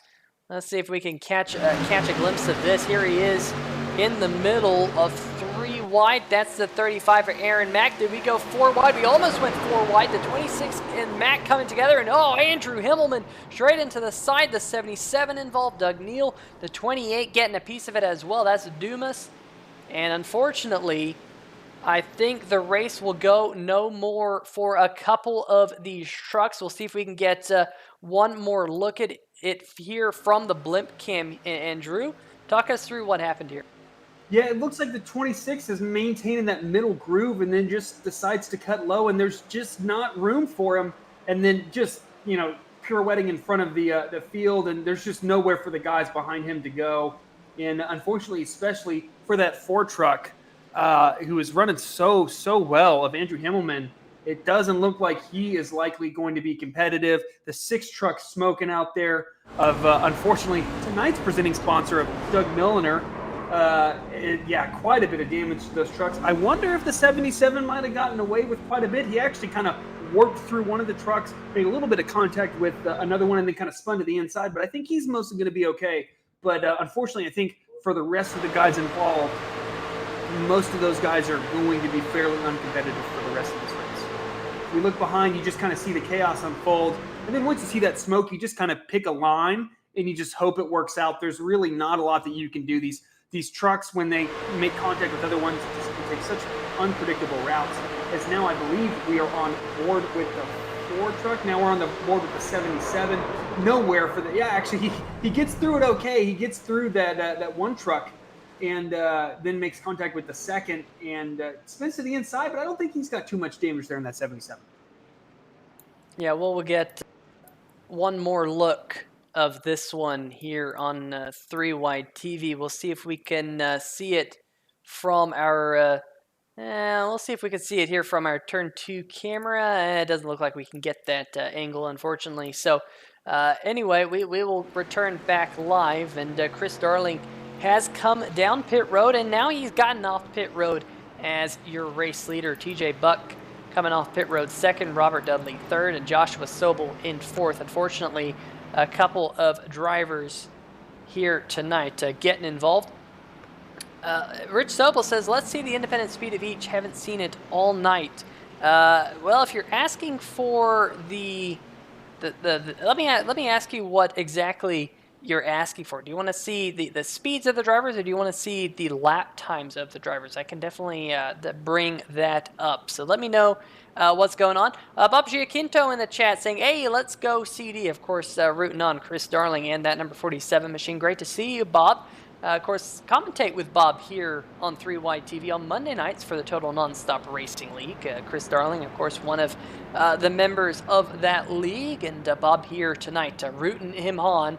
He is your current race leader. And interesting to see here, Drew, that the number 48 is currently the first car out there. So presumably he might get waved around here, which would be big news for that 48, because that would get himself one of his laps back. And he's currently being scored right at the last car 1 lap down in the 24th position. We are down to just 18 trucks on the lead lap. Corey Summer in the number 18 machine. Looks like he was the Brookstone Animal Hospital Lucky Dog Award winner last time, but this time he wasn't. Not 100% sure who the Lucky Dog Award winner was under this caution, unfortunately. We'll just bring up the graphic right there, the Brookstone Animal Hospital Lucky Dog Award winner. Not sure who it was, but it was someone, and definitely want to give them a huge shout out. If you're in the greater Atlanta, Georgia area, make sure you check them out for all your animal hospital needs. But Corey Summer here going to head down pit road amongst a couple of others, including the number 25 machine. Interesting to see the 25 on pit road. We are seeing some others, and interesting to see this here, Drew. The number 48 machine, I expected him to take the wave around, but it looks like he's decided to come down pit road here with 31 laps to go. Yeah, I wonder, I'm honestly not tracking when the last pit stops were. I wonder how much fuel that 48 truck has left, because if you only have 5-6 laps, I don't think it's really worth it to try to get that wave around. Because you're just going to be so off strategy, you're going to be way off pace, and ultimately you're probably going to fall a lap down once again, if not more so, because you are probably going to have to pit an extra time. So not terribly surprising. What is surprising is that 47 does have quite a bit of front end damage, and it doesn't seem like it's affected that truck whatsoever. I feel like with the older damage modeled trucks, is that 84 blinked quite a bit there. It seems like as long as it's not a significant amount, and really that engine damage is the big thing, that it seems like you can be really competitive, even with that front end damage, which you would assume would basically like knock you out of the running here at Talladega. You see a couple of trucks on pit road. Unfortunately, one of those is the number 2 of Justin White. Michael Mooney there in the 88 was involved in that accident. G.J. Boydell involved in that accident as well. And unfortunately, Andrew Himmelman has taken the 4 machine to the garage.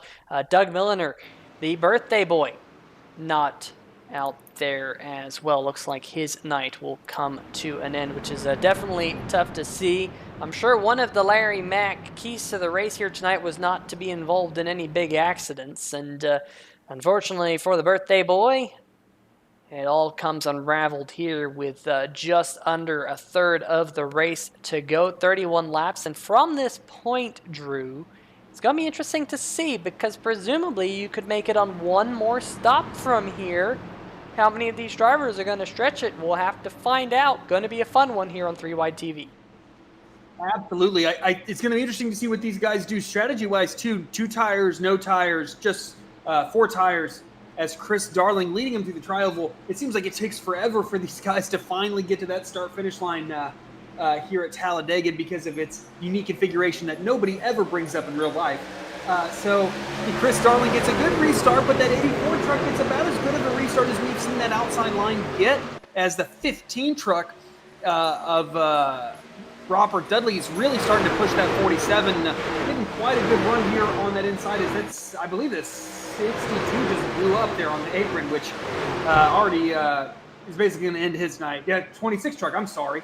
Blew up there on the apron. That is unfortunate. He was, of course, involved in that huge wreck just a few laps ago. As now we say that outside lane really get moving here, as that 15 truck moved up from behind Chris Darling to take the lead, probably temporarily, as that 84 truck gets to his outside and is going to be looking to make the move here coming onto the front stretch. Well, the number 84 TJ Buck last week at Texas Motor Speedway, he did the Texas two-step. He won the preseason race that we broadcasted here on 3 Wide TV. Got that win at Texas. Could he also go back-to-back here in the Simbox Truck Series?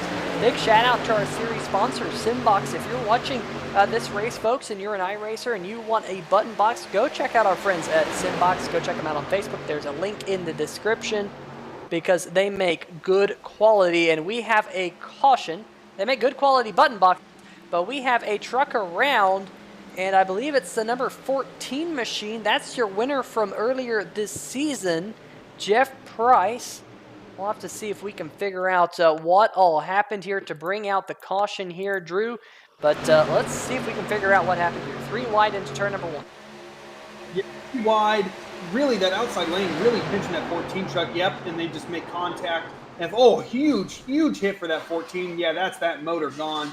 Unfortunately, I think Doug Nealman, that 77, he survived that previous big wreck, but I think he's going to have quite a bit more damage here, as that's really unfortunate. That 48 was being pretty aggressive right there on that outside lane.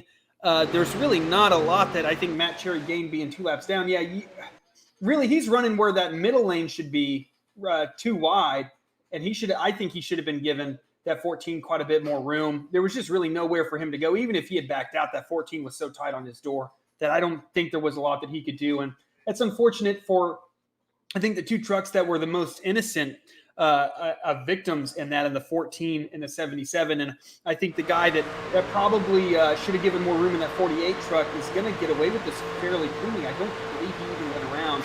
You see just how tight he is on the door, that 14. I really don't know what, that 48 continues on. So you see that engine let go on that 14 truck. It's definitely unfortunate for him.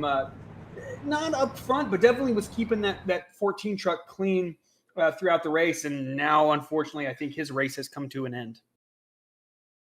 Yeah, without a doubt. We're right on board here with the number 51 machine of Paul Bilson, who just barely squeaked through that accident. A good job by him to prevent any further damage onto that race car. Now, we're trying to figure out here who's going to be the Lucky Dog Award winner, as we have a group of cars coming down pit road led by the number 13 of Jordan Scheffler and company. A driver we haven't really mentioned here tonight, the number 61 of Joey Doucette. He's been putting together a pretty solid run in that Mountain Dew machine. So definitely going to keep an eye on him. I'm keeping an eye as well on the number 33 of Jeffrey Johnson Jr. By my live timing and scoring, he's the first truck 1 lap down. And there he goes. He will be your Brookstone Animal Hospital Lucky Dog Award winner here under this caution. He's going to be able to catch back up to the tail end of the longest line and be back on the lead lap. That will put 17 trucks on the lead lap when we go back to green flag here in just a couple laps from now. But Drew, I'm interested to see that not more trucks came down pit road, considering we're at the point, and I mentioned this before, that I think they can make it on one more stop from here. It might be tight for some of these drivers, but of course they just got another caution flag, and that caution flag means that they can save just a little bit extra fuel. Yeah, and I think one thing that is absolutely worth considering is it's going to mean less time stopped in your pit box, right? You can take just a little bit of less fuel, and if 3 or 4 guys do that, they're going to break away from the rest of the pack, and they're going to be able to really control the race. So it's going to be interesting to see, does that pay off? Do they lose more time by being back in the pack than they gain by having a shorter pit stop? Or can they really not have that short of a pit stop? Does it really make that big of a difference? We are certainly going to see here. But something that small can have a huge effect late in this race. Or they get to stay out an extra lap, and there's a caution that catches a bunch of guys a lap down. That can really, really play havoc to what seems like it should be a fairly straight-up one-stop race to the end here. Yeah, let's see if we can dial up your current race leader, Robert Dudley. Robert, Peter Short up in the 3Y TV booth. You got a copy? All right, we'll try one more time. Robert Dudley, Peter Short, 3Y TV booth. You got a copy? Go ahead. Well, man, you're the race leader, and boy, have you had a strong night here tonight at that number 15 machine. Hopefully that wasn't the kiss of death for you, the little bit of commentator's curse, but been really, really strong all night long in that 15 truck. How's that truck driving, and how's the pack been? It's been pretty chaotic so far. Yeah, it's super speedway Talladega. Like, truck's good. Just trying to stay out of trouble and hope my luck holds out.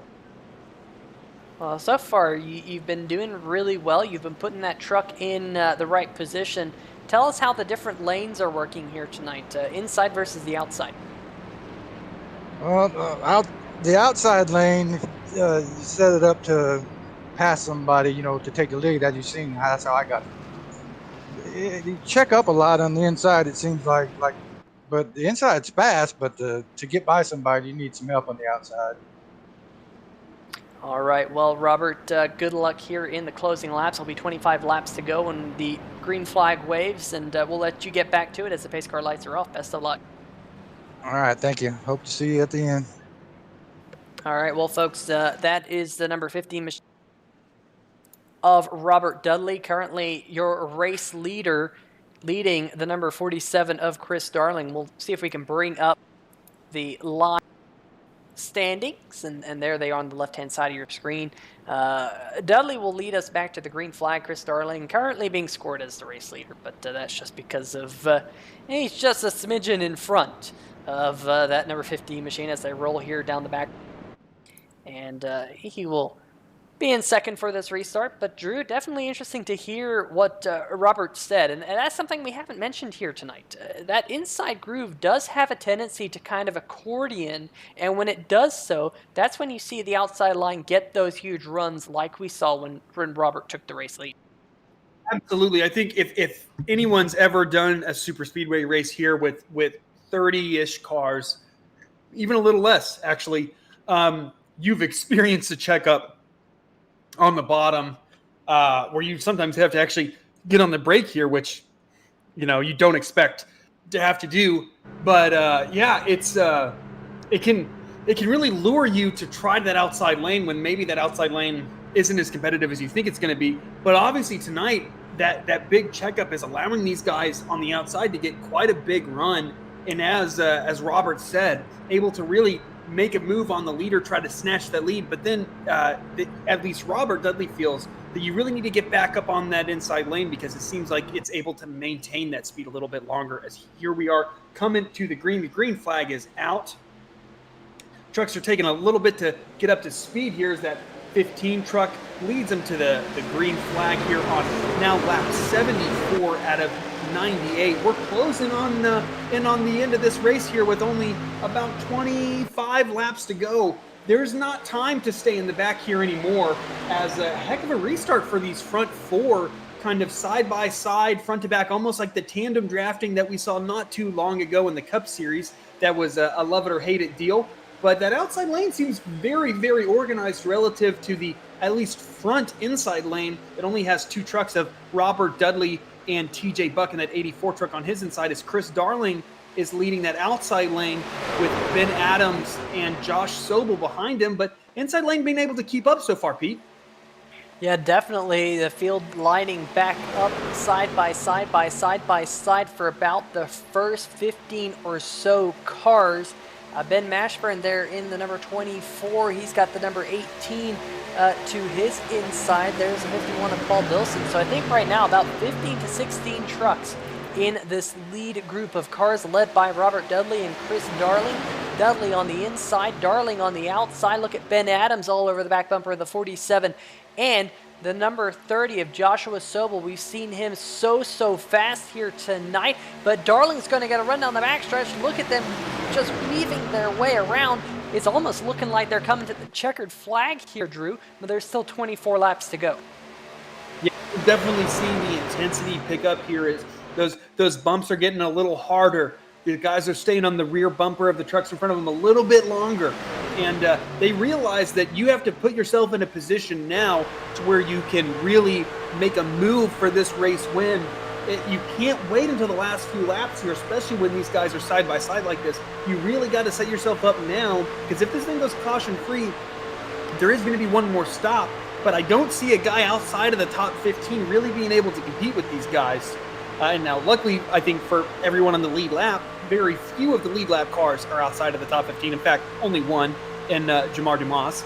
But now we're seeing that inside line really gain a ton of momentum here, as I believe Chris Darling ducked back in on the inside lane, and they really are able to kind of pull by 4 trucks now. They're going to clear that outside lane. But I do expect that outside lane to pretty quickly re-energize and really shove forward here, as Josh Sobel's been so good at pushing this whole race, and he is now up right behind Ben Adams in that 5 truck, and we'll see how quickly those guys can make their way back up. Yeah, absolutely, and keep an eye on that truck. We mentioned him just a little while ago, the number 61 of Joey Duce. He's a little bit further back. He's on the inside groove in this Mountain Dew truck. Haven't mentioned his name all too much. He's running right behind the Wild Cherry Pepsi. And Drew, Mountain Dew's a Pepsi product. Pepsi Wild Cherry machine right in front of them. I say they're trying to get their way up to the front. Look at this huge run that they have down the backstretch. Yeah, I don't know if they're teammates, but if they're not, they should be based on their sponsors. But 3 wide to the outside of them, and this is a little hairy, as Josh Sobel couldn't figure out if he wanted to go to that middle lane or that high lane, and ultimately, after quite a bit of time, he went to that high lane, and now that 84 truck's able to drop back down, but they're still 3 wide with that 62 truck right there. This is not what that outside lane really needs. What that outside lane needs is to be a little more formed up. You see Josh Sobel fall back quite a bit, and now that outside lane doesn't have a ton of energy, and it's pretty disorganized here. Now, I'm sure it won't take long for them to reorganize, but going 3 wide like that can really put yourself in a bad position, as they're coming up once again on that 014 truck of GJ Boydell, not having the night that he wanted. Yeah, absolutely. Definitely not the night he wanted in that truck. Kind of just been rough and tumble, especially with the fact that he was involved in that accident just a little while ago. Was on pit road for 5 minutes. Tim Hammond back out there on the racetrack. Finally, he was on pit road for 9 minutes, and currently sitting 6 laps down in that truck. Meanwhile, back up at the front, look at them going past Dumas in that 28 machine. He's going to stay down low, but it was looking a little bit sketchy there, Drew. Starting to think about more 3 wide here on 3 wide TV. Of course, that's what we love to see. We love to say 3 wide, 3 wide, 3 wide, because that's the name of the channel. But some of these drivers, as soon as they start to go 3 wide, that's really when you know it's go time here at Talladega. These drivers here going down the back straight, led by the number 15 of Robert Dudley. Ooh, a little bit of blinking there out of the number 35 of Aaron Mack. Running right behind Chris Darling. Of course, those two know how to work together here in the Simbox Truck Series. Dudley continuing to lead, and Drew, you know, he said that that outside line can make a pass, but they really have to get lined up to work together and see if they can make that pass. So far, no one's been able to get past Dudley since that restart. And I think, yeah, I absolutely agree with that point. And what we've seen is that outside lane's had surges, but it's struggled to consistently stay with that bottom lane, as Robert really succinctly told us under caution. It definitely seems like that outside lane can be used to pass that inside lane, but it's really difficult for them to stay consistently up there. As now, like we saw that 13 truck able to duck back onto the inside and pass Robert Dudley for that lead. Now Jordan Shepler able to recover from what almost was a pretty big wreck early on when he was kind of shoved to the apron because of a little bit of a wonky bump draft. But 13 truck back up in the lead, but man, these guys behind him, they're not cutting any breaks to guys that just leave half a car width onto their inside. It looks like Chris Darling is trying to make a move as soon as he can on that 15 truck. As now we're seeing that outside lane once again, they're able to kind of gain that momentum back, and then TJ Buck in that 84 truck, who is in a great position points-wise as he's in third in points. Two guys in front of him are both DNF'd out of this race, as now the 5 truck puts him 3 wide, as he's going to be stuck in the middle. Not a lot of as Larry Mack would say, dancing partners here for that 84. I'll tell you what, TJ Buck must be scratching his head because he's like, okay, guys, why didn't you go with me? That's not fair. You guys just jumped out of line, and now I'm the 3rd truck on the outside is, whoa, getting a little bit close behind them. 3 wide once again, the 48 machine there in the middle.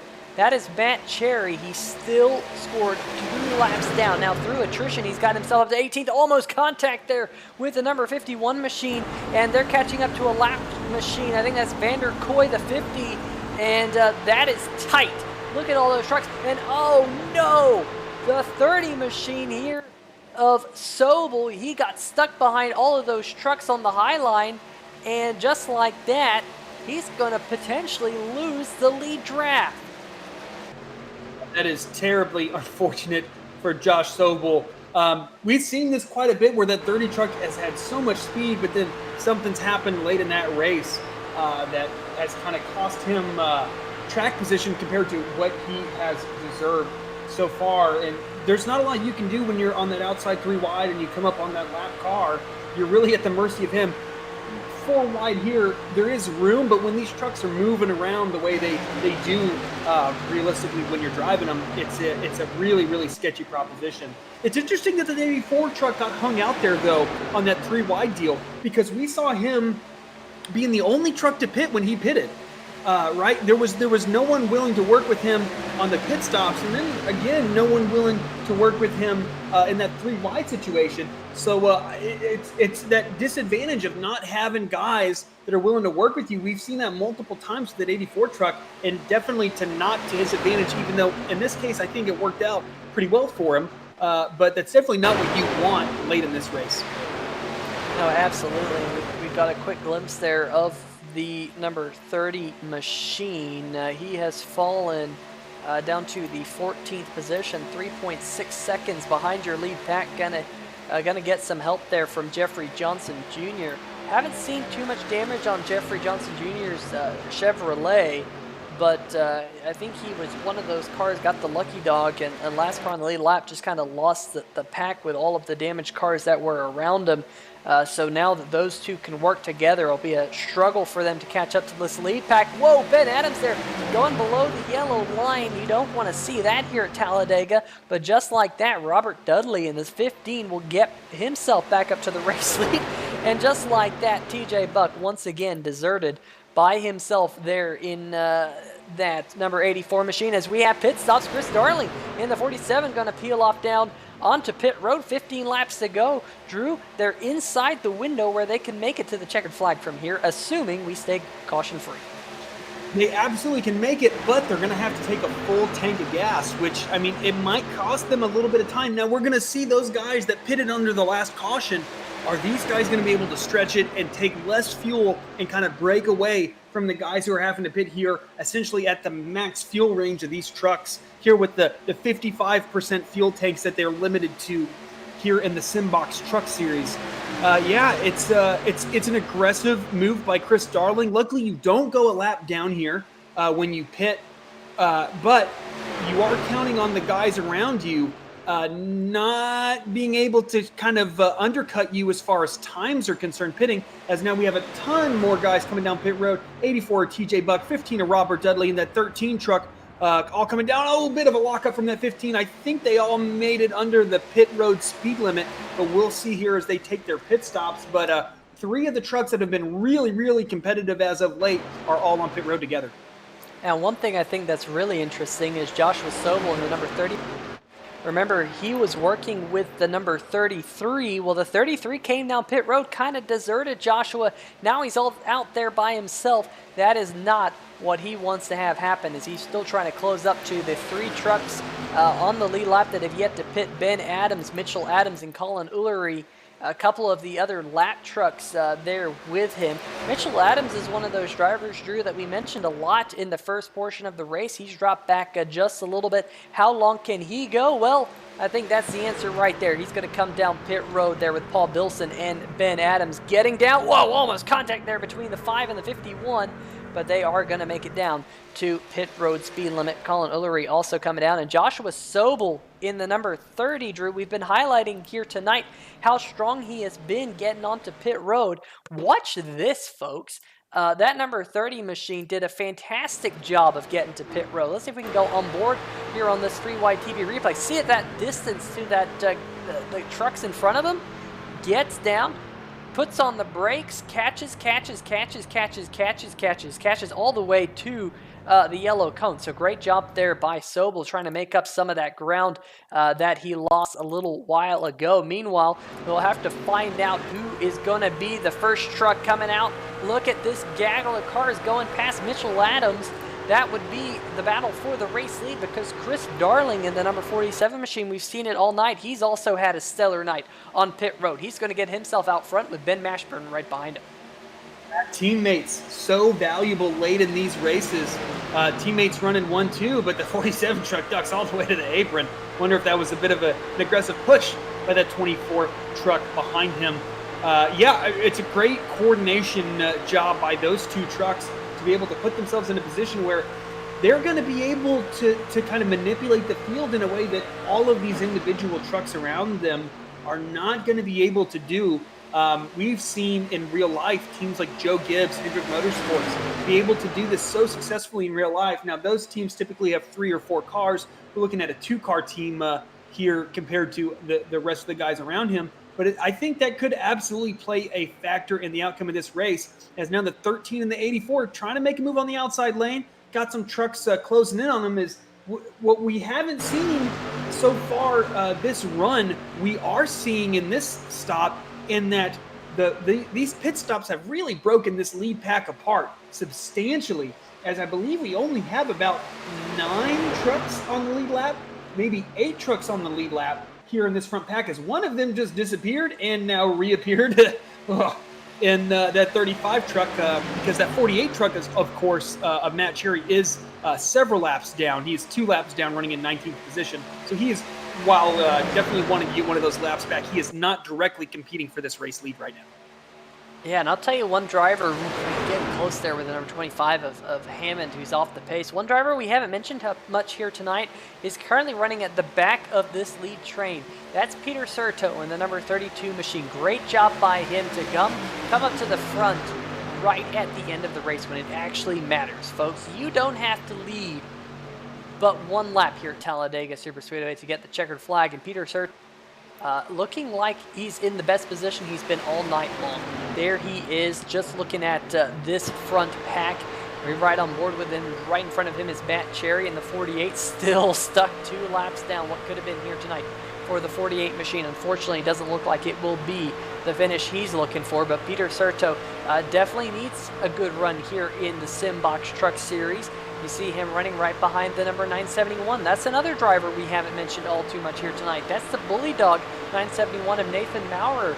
And we have seen, Drew, that 971 truck has been fast so far this season.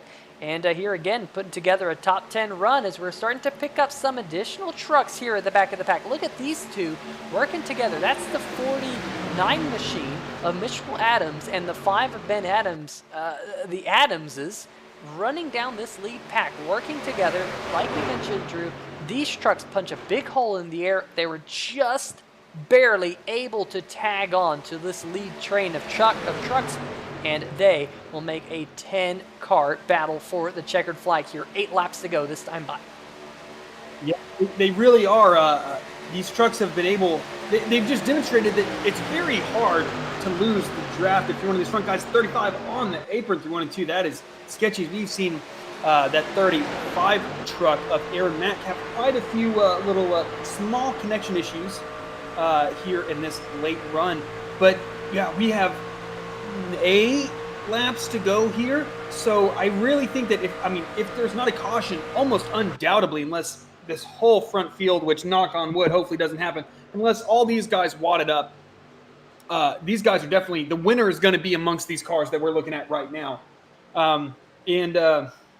These guys on the bottom, the 47 and the 24 of Ben Mashburn, they've done such a good job of really controlling this race. They've let guys try to pass them on the outside. No one's been successful. They've just maintained their track position at the bottom. And we'll see the 13 heck of a run here, but it just seems like they know what they need to do and they're sticking with their game plan, and so far it's worked.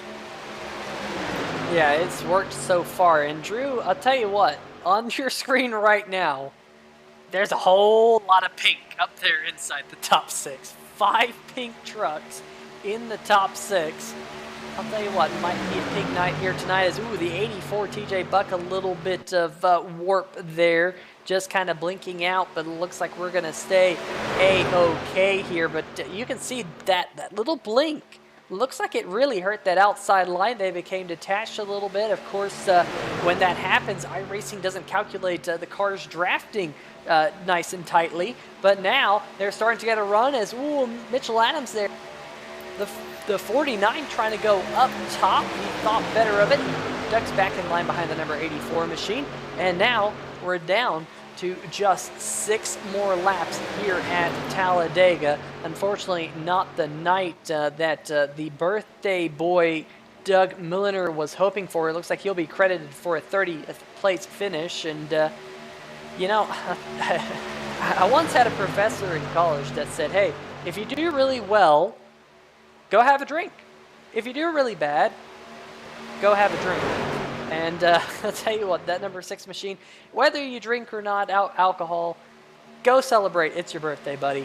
Definitely great to have this race sponsored in name of your birthday. But 5 laps to go this time by, and up at the front, we are still pretty much side by side for the race lead. This time by, it'll be Chris Darling. He's led the most laps here tonight, and he's in the running, of course, for the biggest mover of the race. Same thing with Ben Mashburn and Aaron Mack. They're also trying to get that Taz Racing Customs biggest mover of the race. We'll have to find out who walks away with that, as the 25 there of Hammond will just drop down to the bottom side of the racetrack, let the leaders on by. 3 wide for the race lead perhaps here.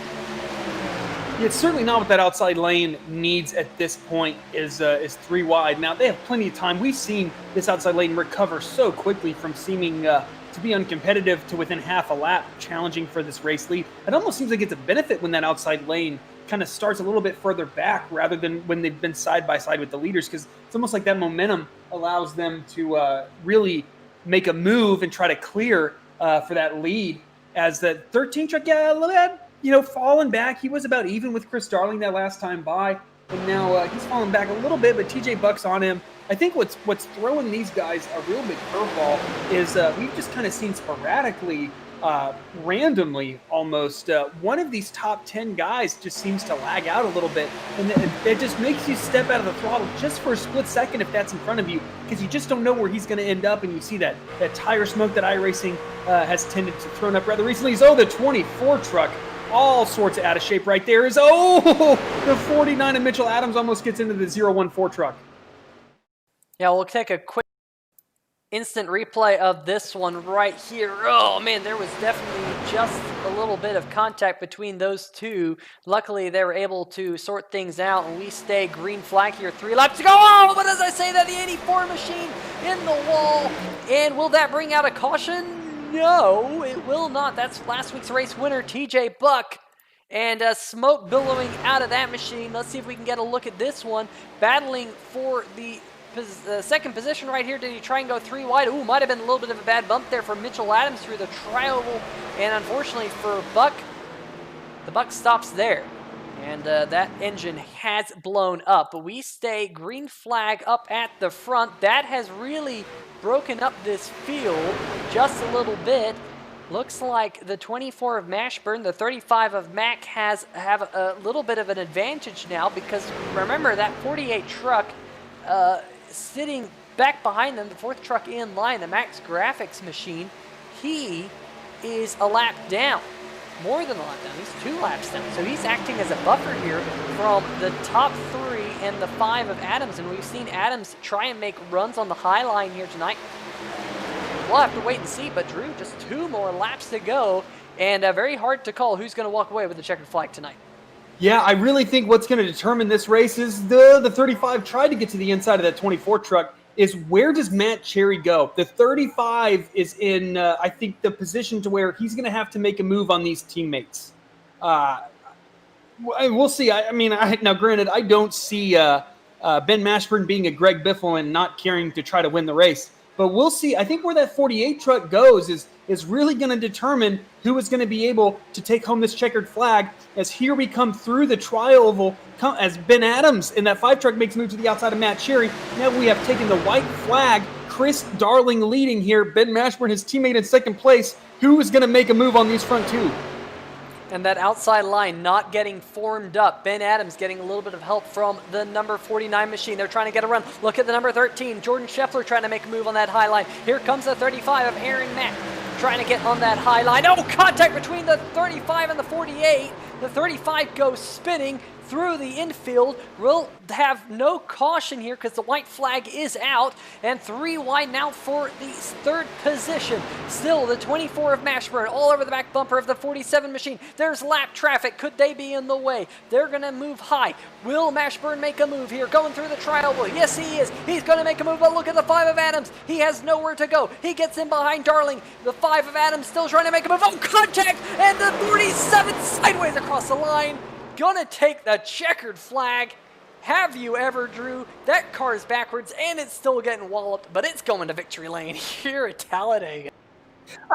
I mean, iRacing tends to produce these types of results, Peter, but I don't think I've ever seen a truck at Talladega win while not pointing in the correct direction. Chris Darling, who has had such bad luck earlier in the season, has pretty incredible luck here as he's able to crash across the start-finish line for the race victory in that 47 truck. Here we look at a replay. Yeah, looks like his teammate gets turned and then just hooks him really late, but it's so late that nobody can do anything, and his teammate pushes him across the start-finish line to the race win. What a finish. And I'll tell you what, that finish for 2nd place was no joke either.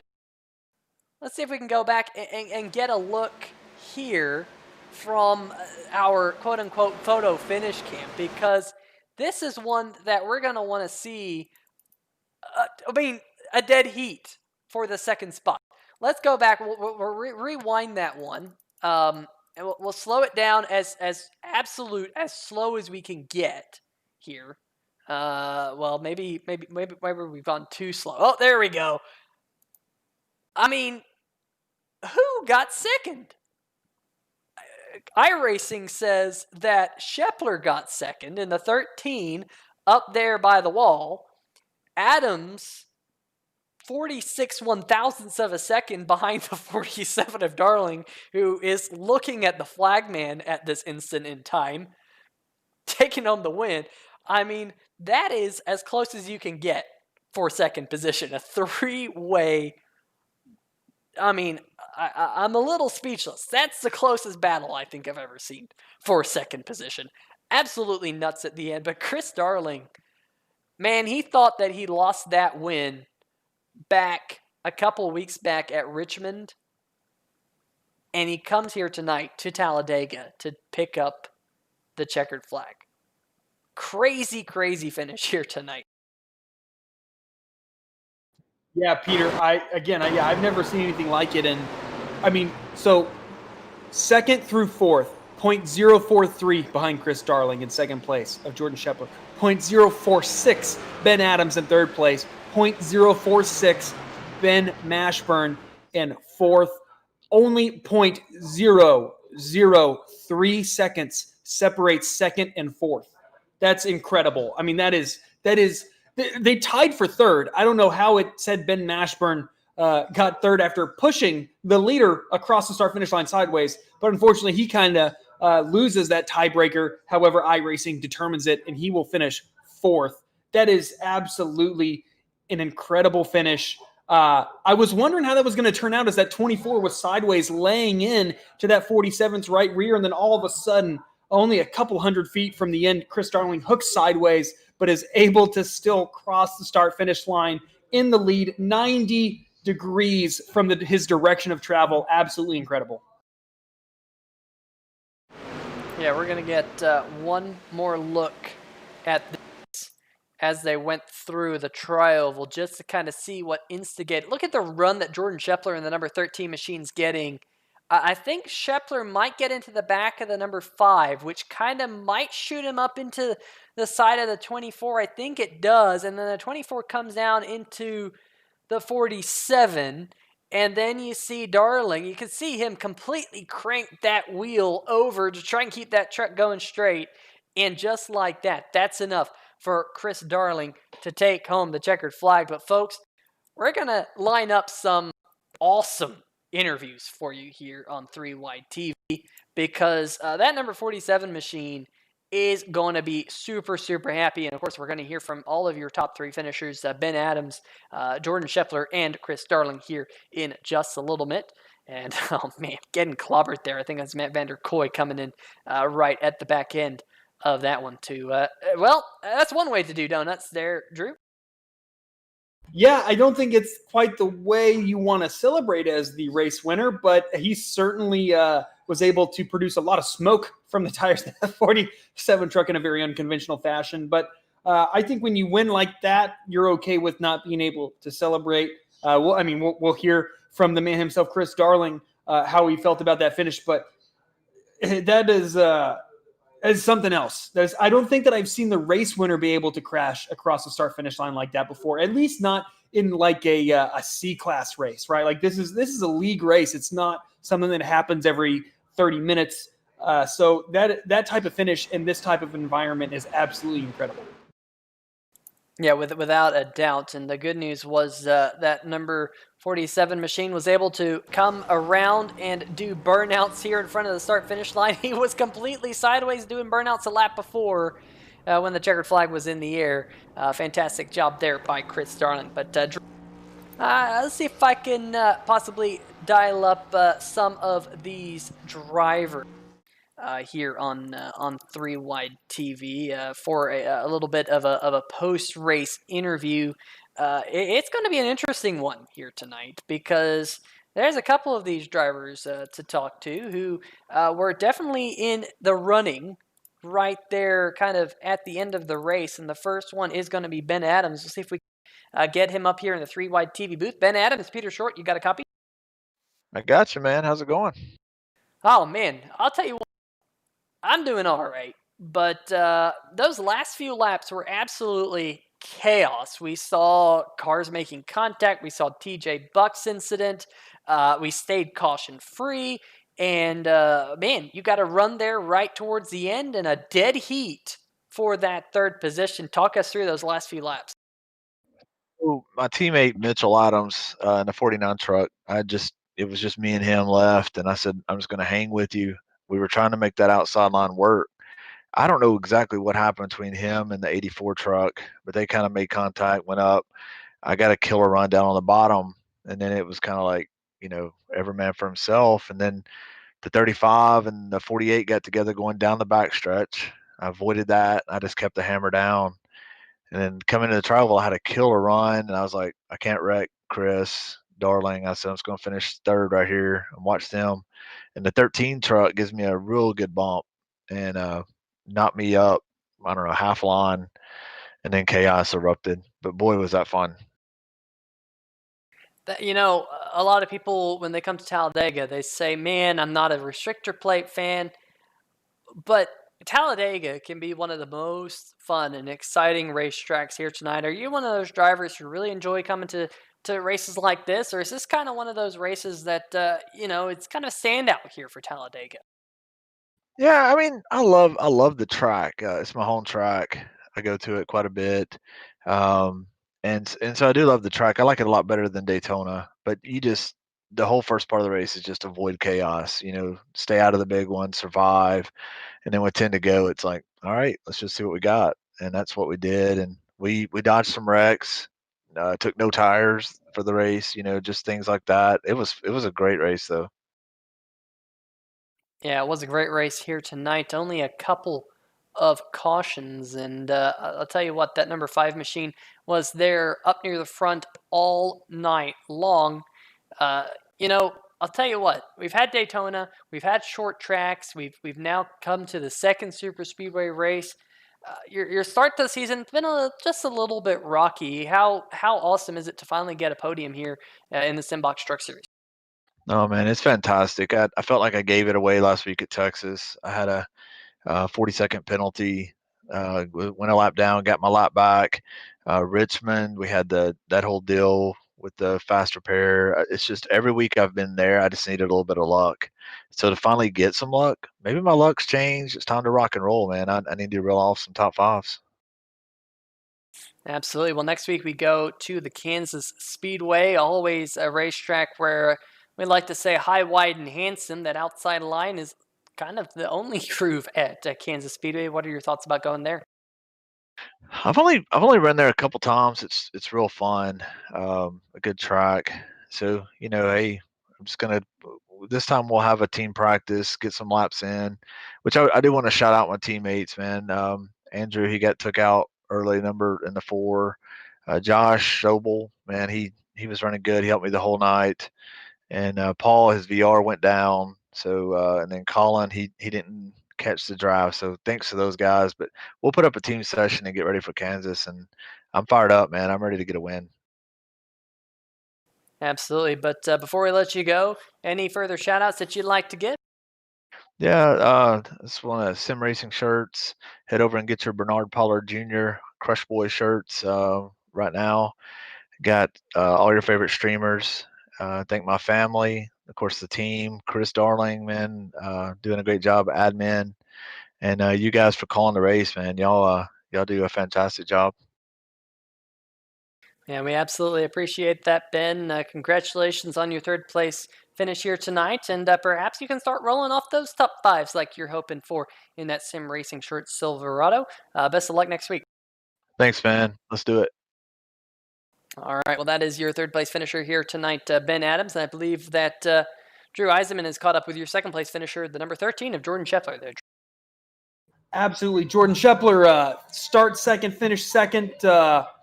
Heck of a race out there tonight. It was certainly entertaining here from the commentators' booth. Last week, you know, you won the pole and then you get involved in a wreck early and it kind of takes the opportunity to compete for that win away from you. Tonight, kind of a bit of redemption, obviously not a win, but what does second place mean after what happened last week?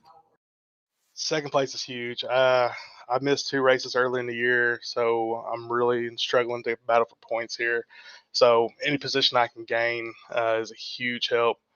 I tell you what, though, the start of this race, I was having deja vu. Mooney got in the back of me, got me a little squirrely. I was like, oh, no, not again. Yeah, we saw that. I actually made a comment that like 2 weeks in a row, man, that's got to be brutal for the first few laps having something like that happen. But then what was your kind of mindset following that? Did you want to stay at the back of the pack? Did you want to stay up front? It's such kind of a big decision that you have to make as a driver that can really determine whether you're able to compete for the race win or not. So can you kind of walk us through your mindset as to where you wanted to position your truck kind of early to midway through the race?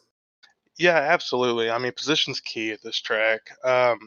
Whenever I qualified well, the the goal was going to be to get up, try to lead a lap, and then eventually fall back, kind of wait out a few of the wrecks, and then made my way back up towards the end of the race. Whenever I got loose, kind of got pushed a little forward, so ended up running in the back a little sooner than I thought I was going to. So from there, it's just trying to keep a clean truck. I got a couple of good runs, a couple of good guys pushing me, helped me get back up to the front. So it was a pretty successful race. I can't argue with second, right? Yeah, definitely with how Talladega can potentially go with basically no fault of your own. I think second is absolutely a really solid place, especially that last lap, the last few laps, so chaotic. We saw the 84 have his problem, and then we saw the Chris Darling basically wreck across the start finish line. What was your plan going into that last lap, and how were you trying to grab that win? Yeah, I'm not really sure on what happened to the 84. I know he was running behind me. He was my help through the last couple of laps, and then I saw him spin. So I'm not really sure what happened to him. I'll have to go back and check it. But once I lost him, I mean, obviously I didn't have the help, so I was just dropping like a rock. Um, I was really just trying to, get back in the draft and hopefully try to get a run for the last lap.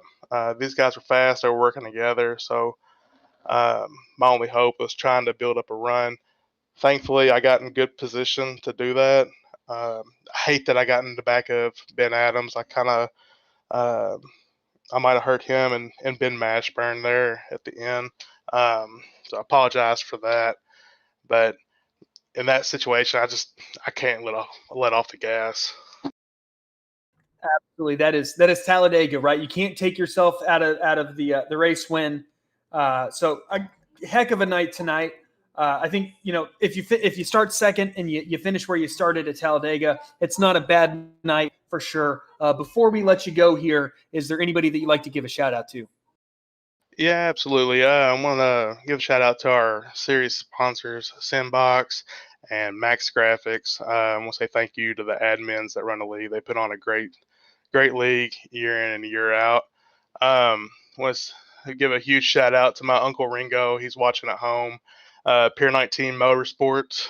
And just say thank you for everybody that tuned in tonight. And also, you both of you guys, you put on an excellent show. I watch the replays every week. So thank you. Thank you, Jordan, and congratulations on your second place finish. Thank you.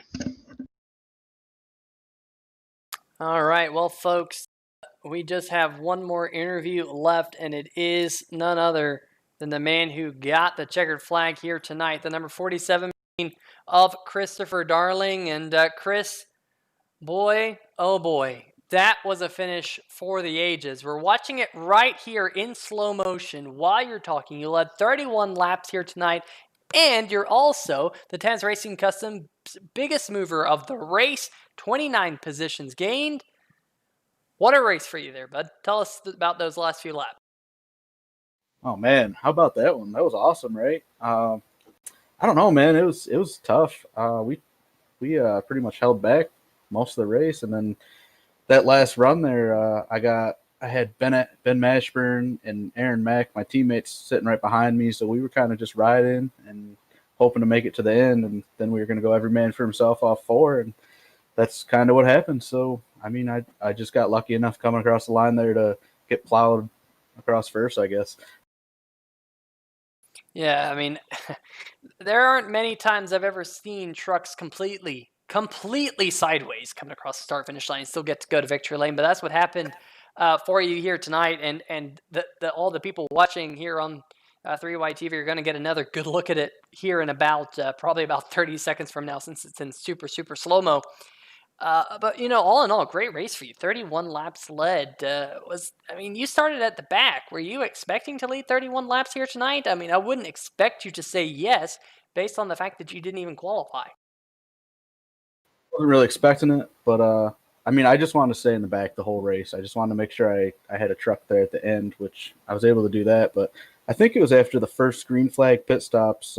I was pretty committed to taking no tires, and once I got up near the front, after the first green flag pit stops, I was up near the front, And then the next round, I think I actually took the lead. I can't even remember. It was such a long race. But once I was up there, I felt like I could stay up there. I know I lost the lead at one point and then made a 3 wide pass on the backstretch on a restart just to get back up there.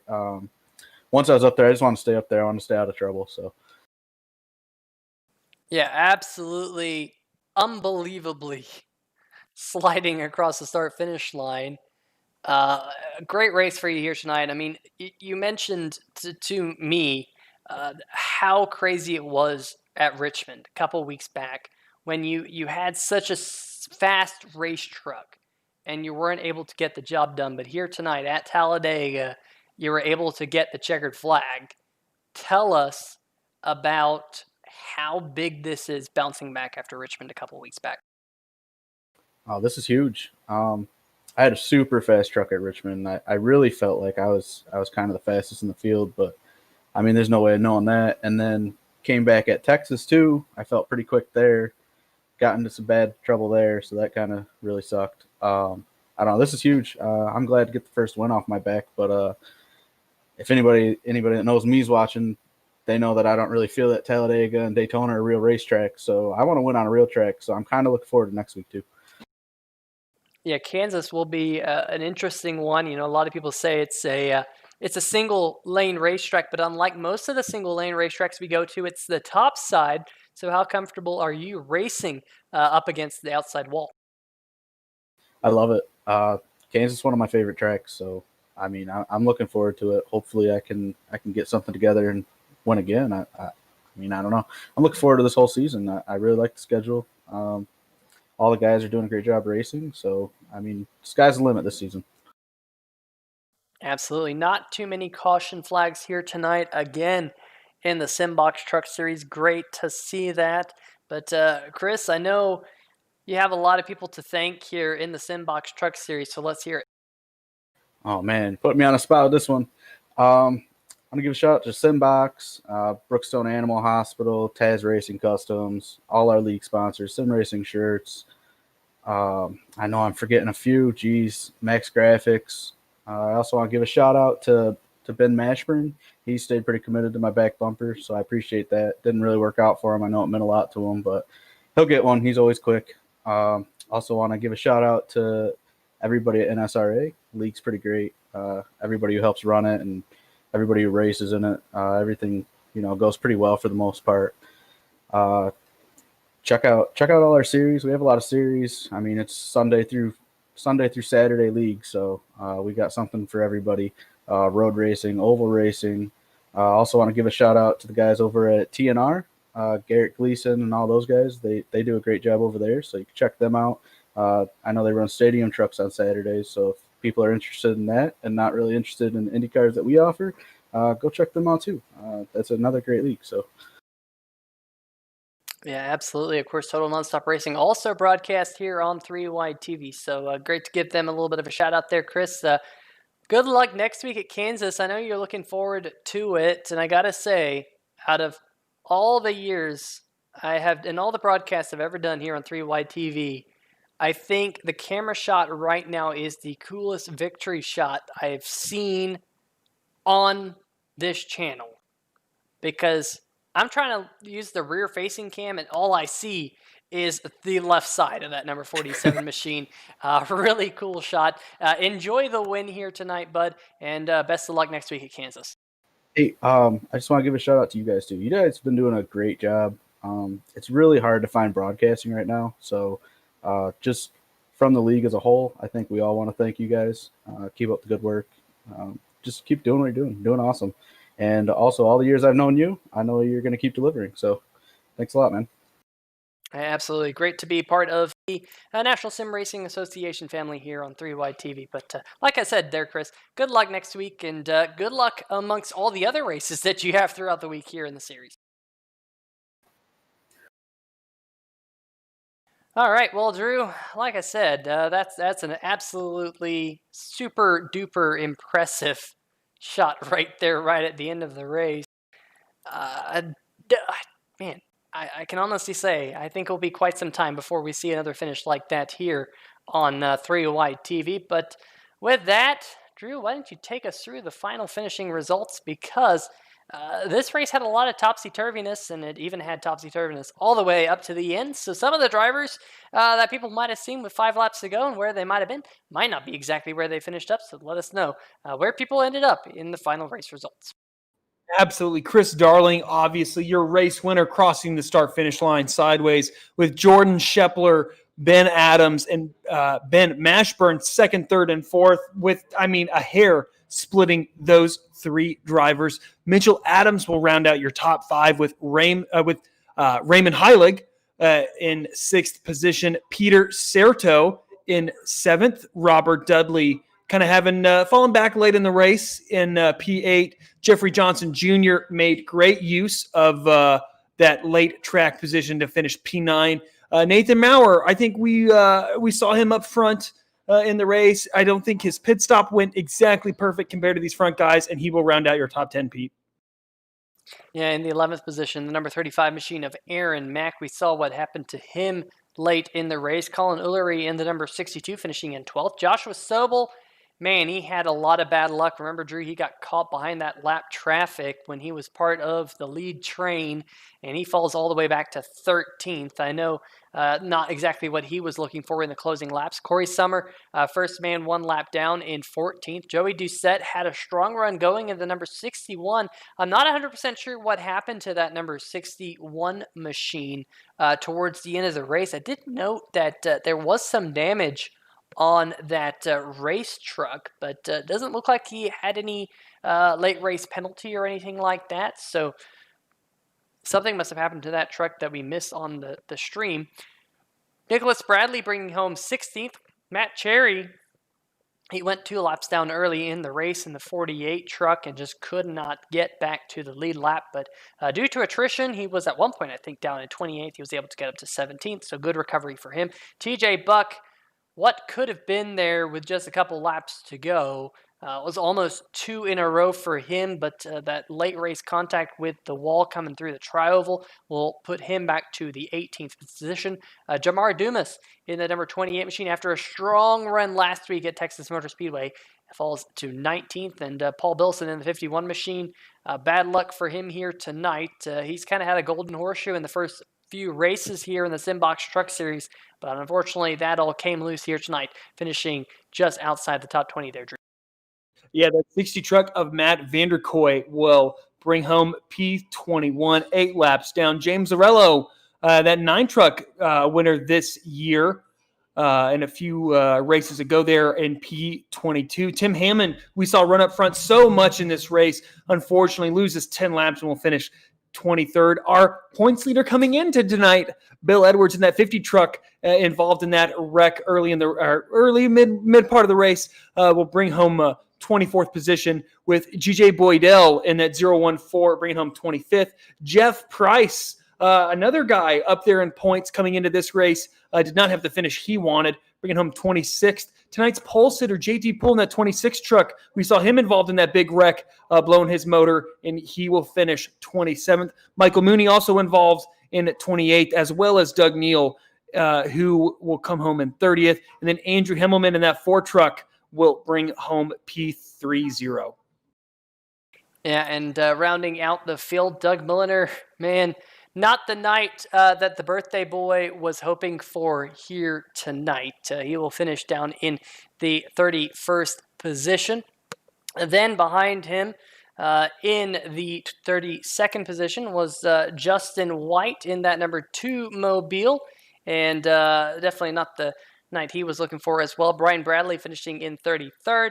34th, Drew, you didn't start the race, but you entered into the server, and you will be credited with a 34th position, beating out David Visser, I must say. So I don't know if you're down by the start-finish line and maybe he's on pit road or something like that, but iRacing will give you the benefit of the doubt. They're finishing 34th, and David Visser also not starting here tonight. Christopher Darling, most laps led, 31, and of course, like we mentioned just a little bit ago, did pick up the Taz Racing Customs biggest mover of the race, gained 29 positions here tonight, and what finish it was for him right there, sliding across the start-finish line. Big shout out to our friends over at SimTV for the camera angles like this one. How about that one, folks?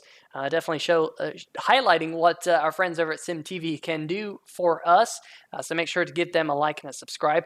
If you've made it this far, give a thumbs up to the video. It helps out the National Sim Racing Association. It also helps out the channel, and we thoroughly appreciate it, and make sure to subscribe to the channel. But Drew, Kansas next week should be a lot of fun. I'm looking forward to it. How about you?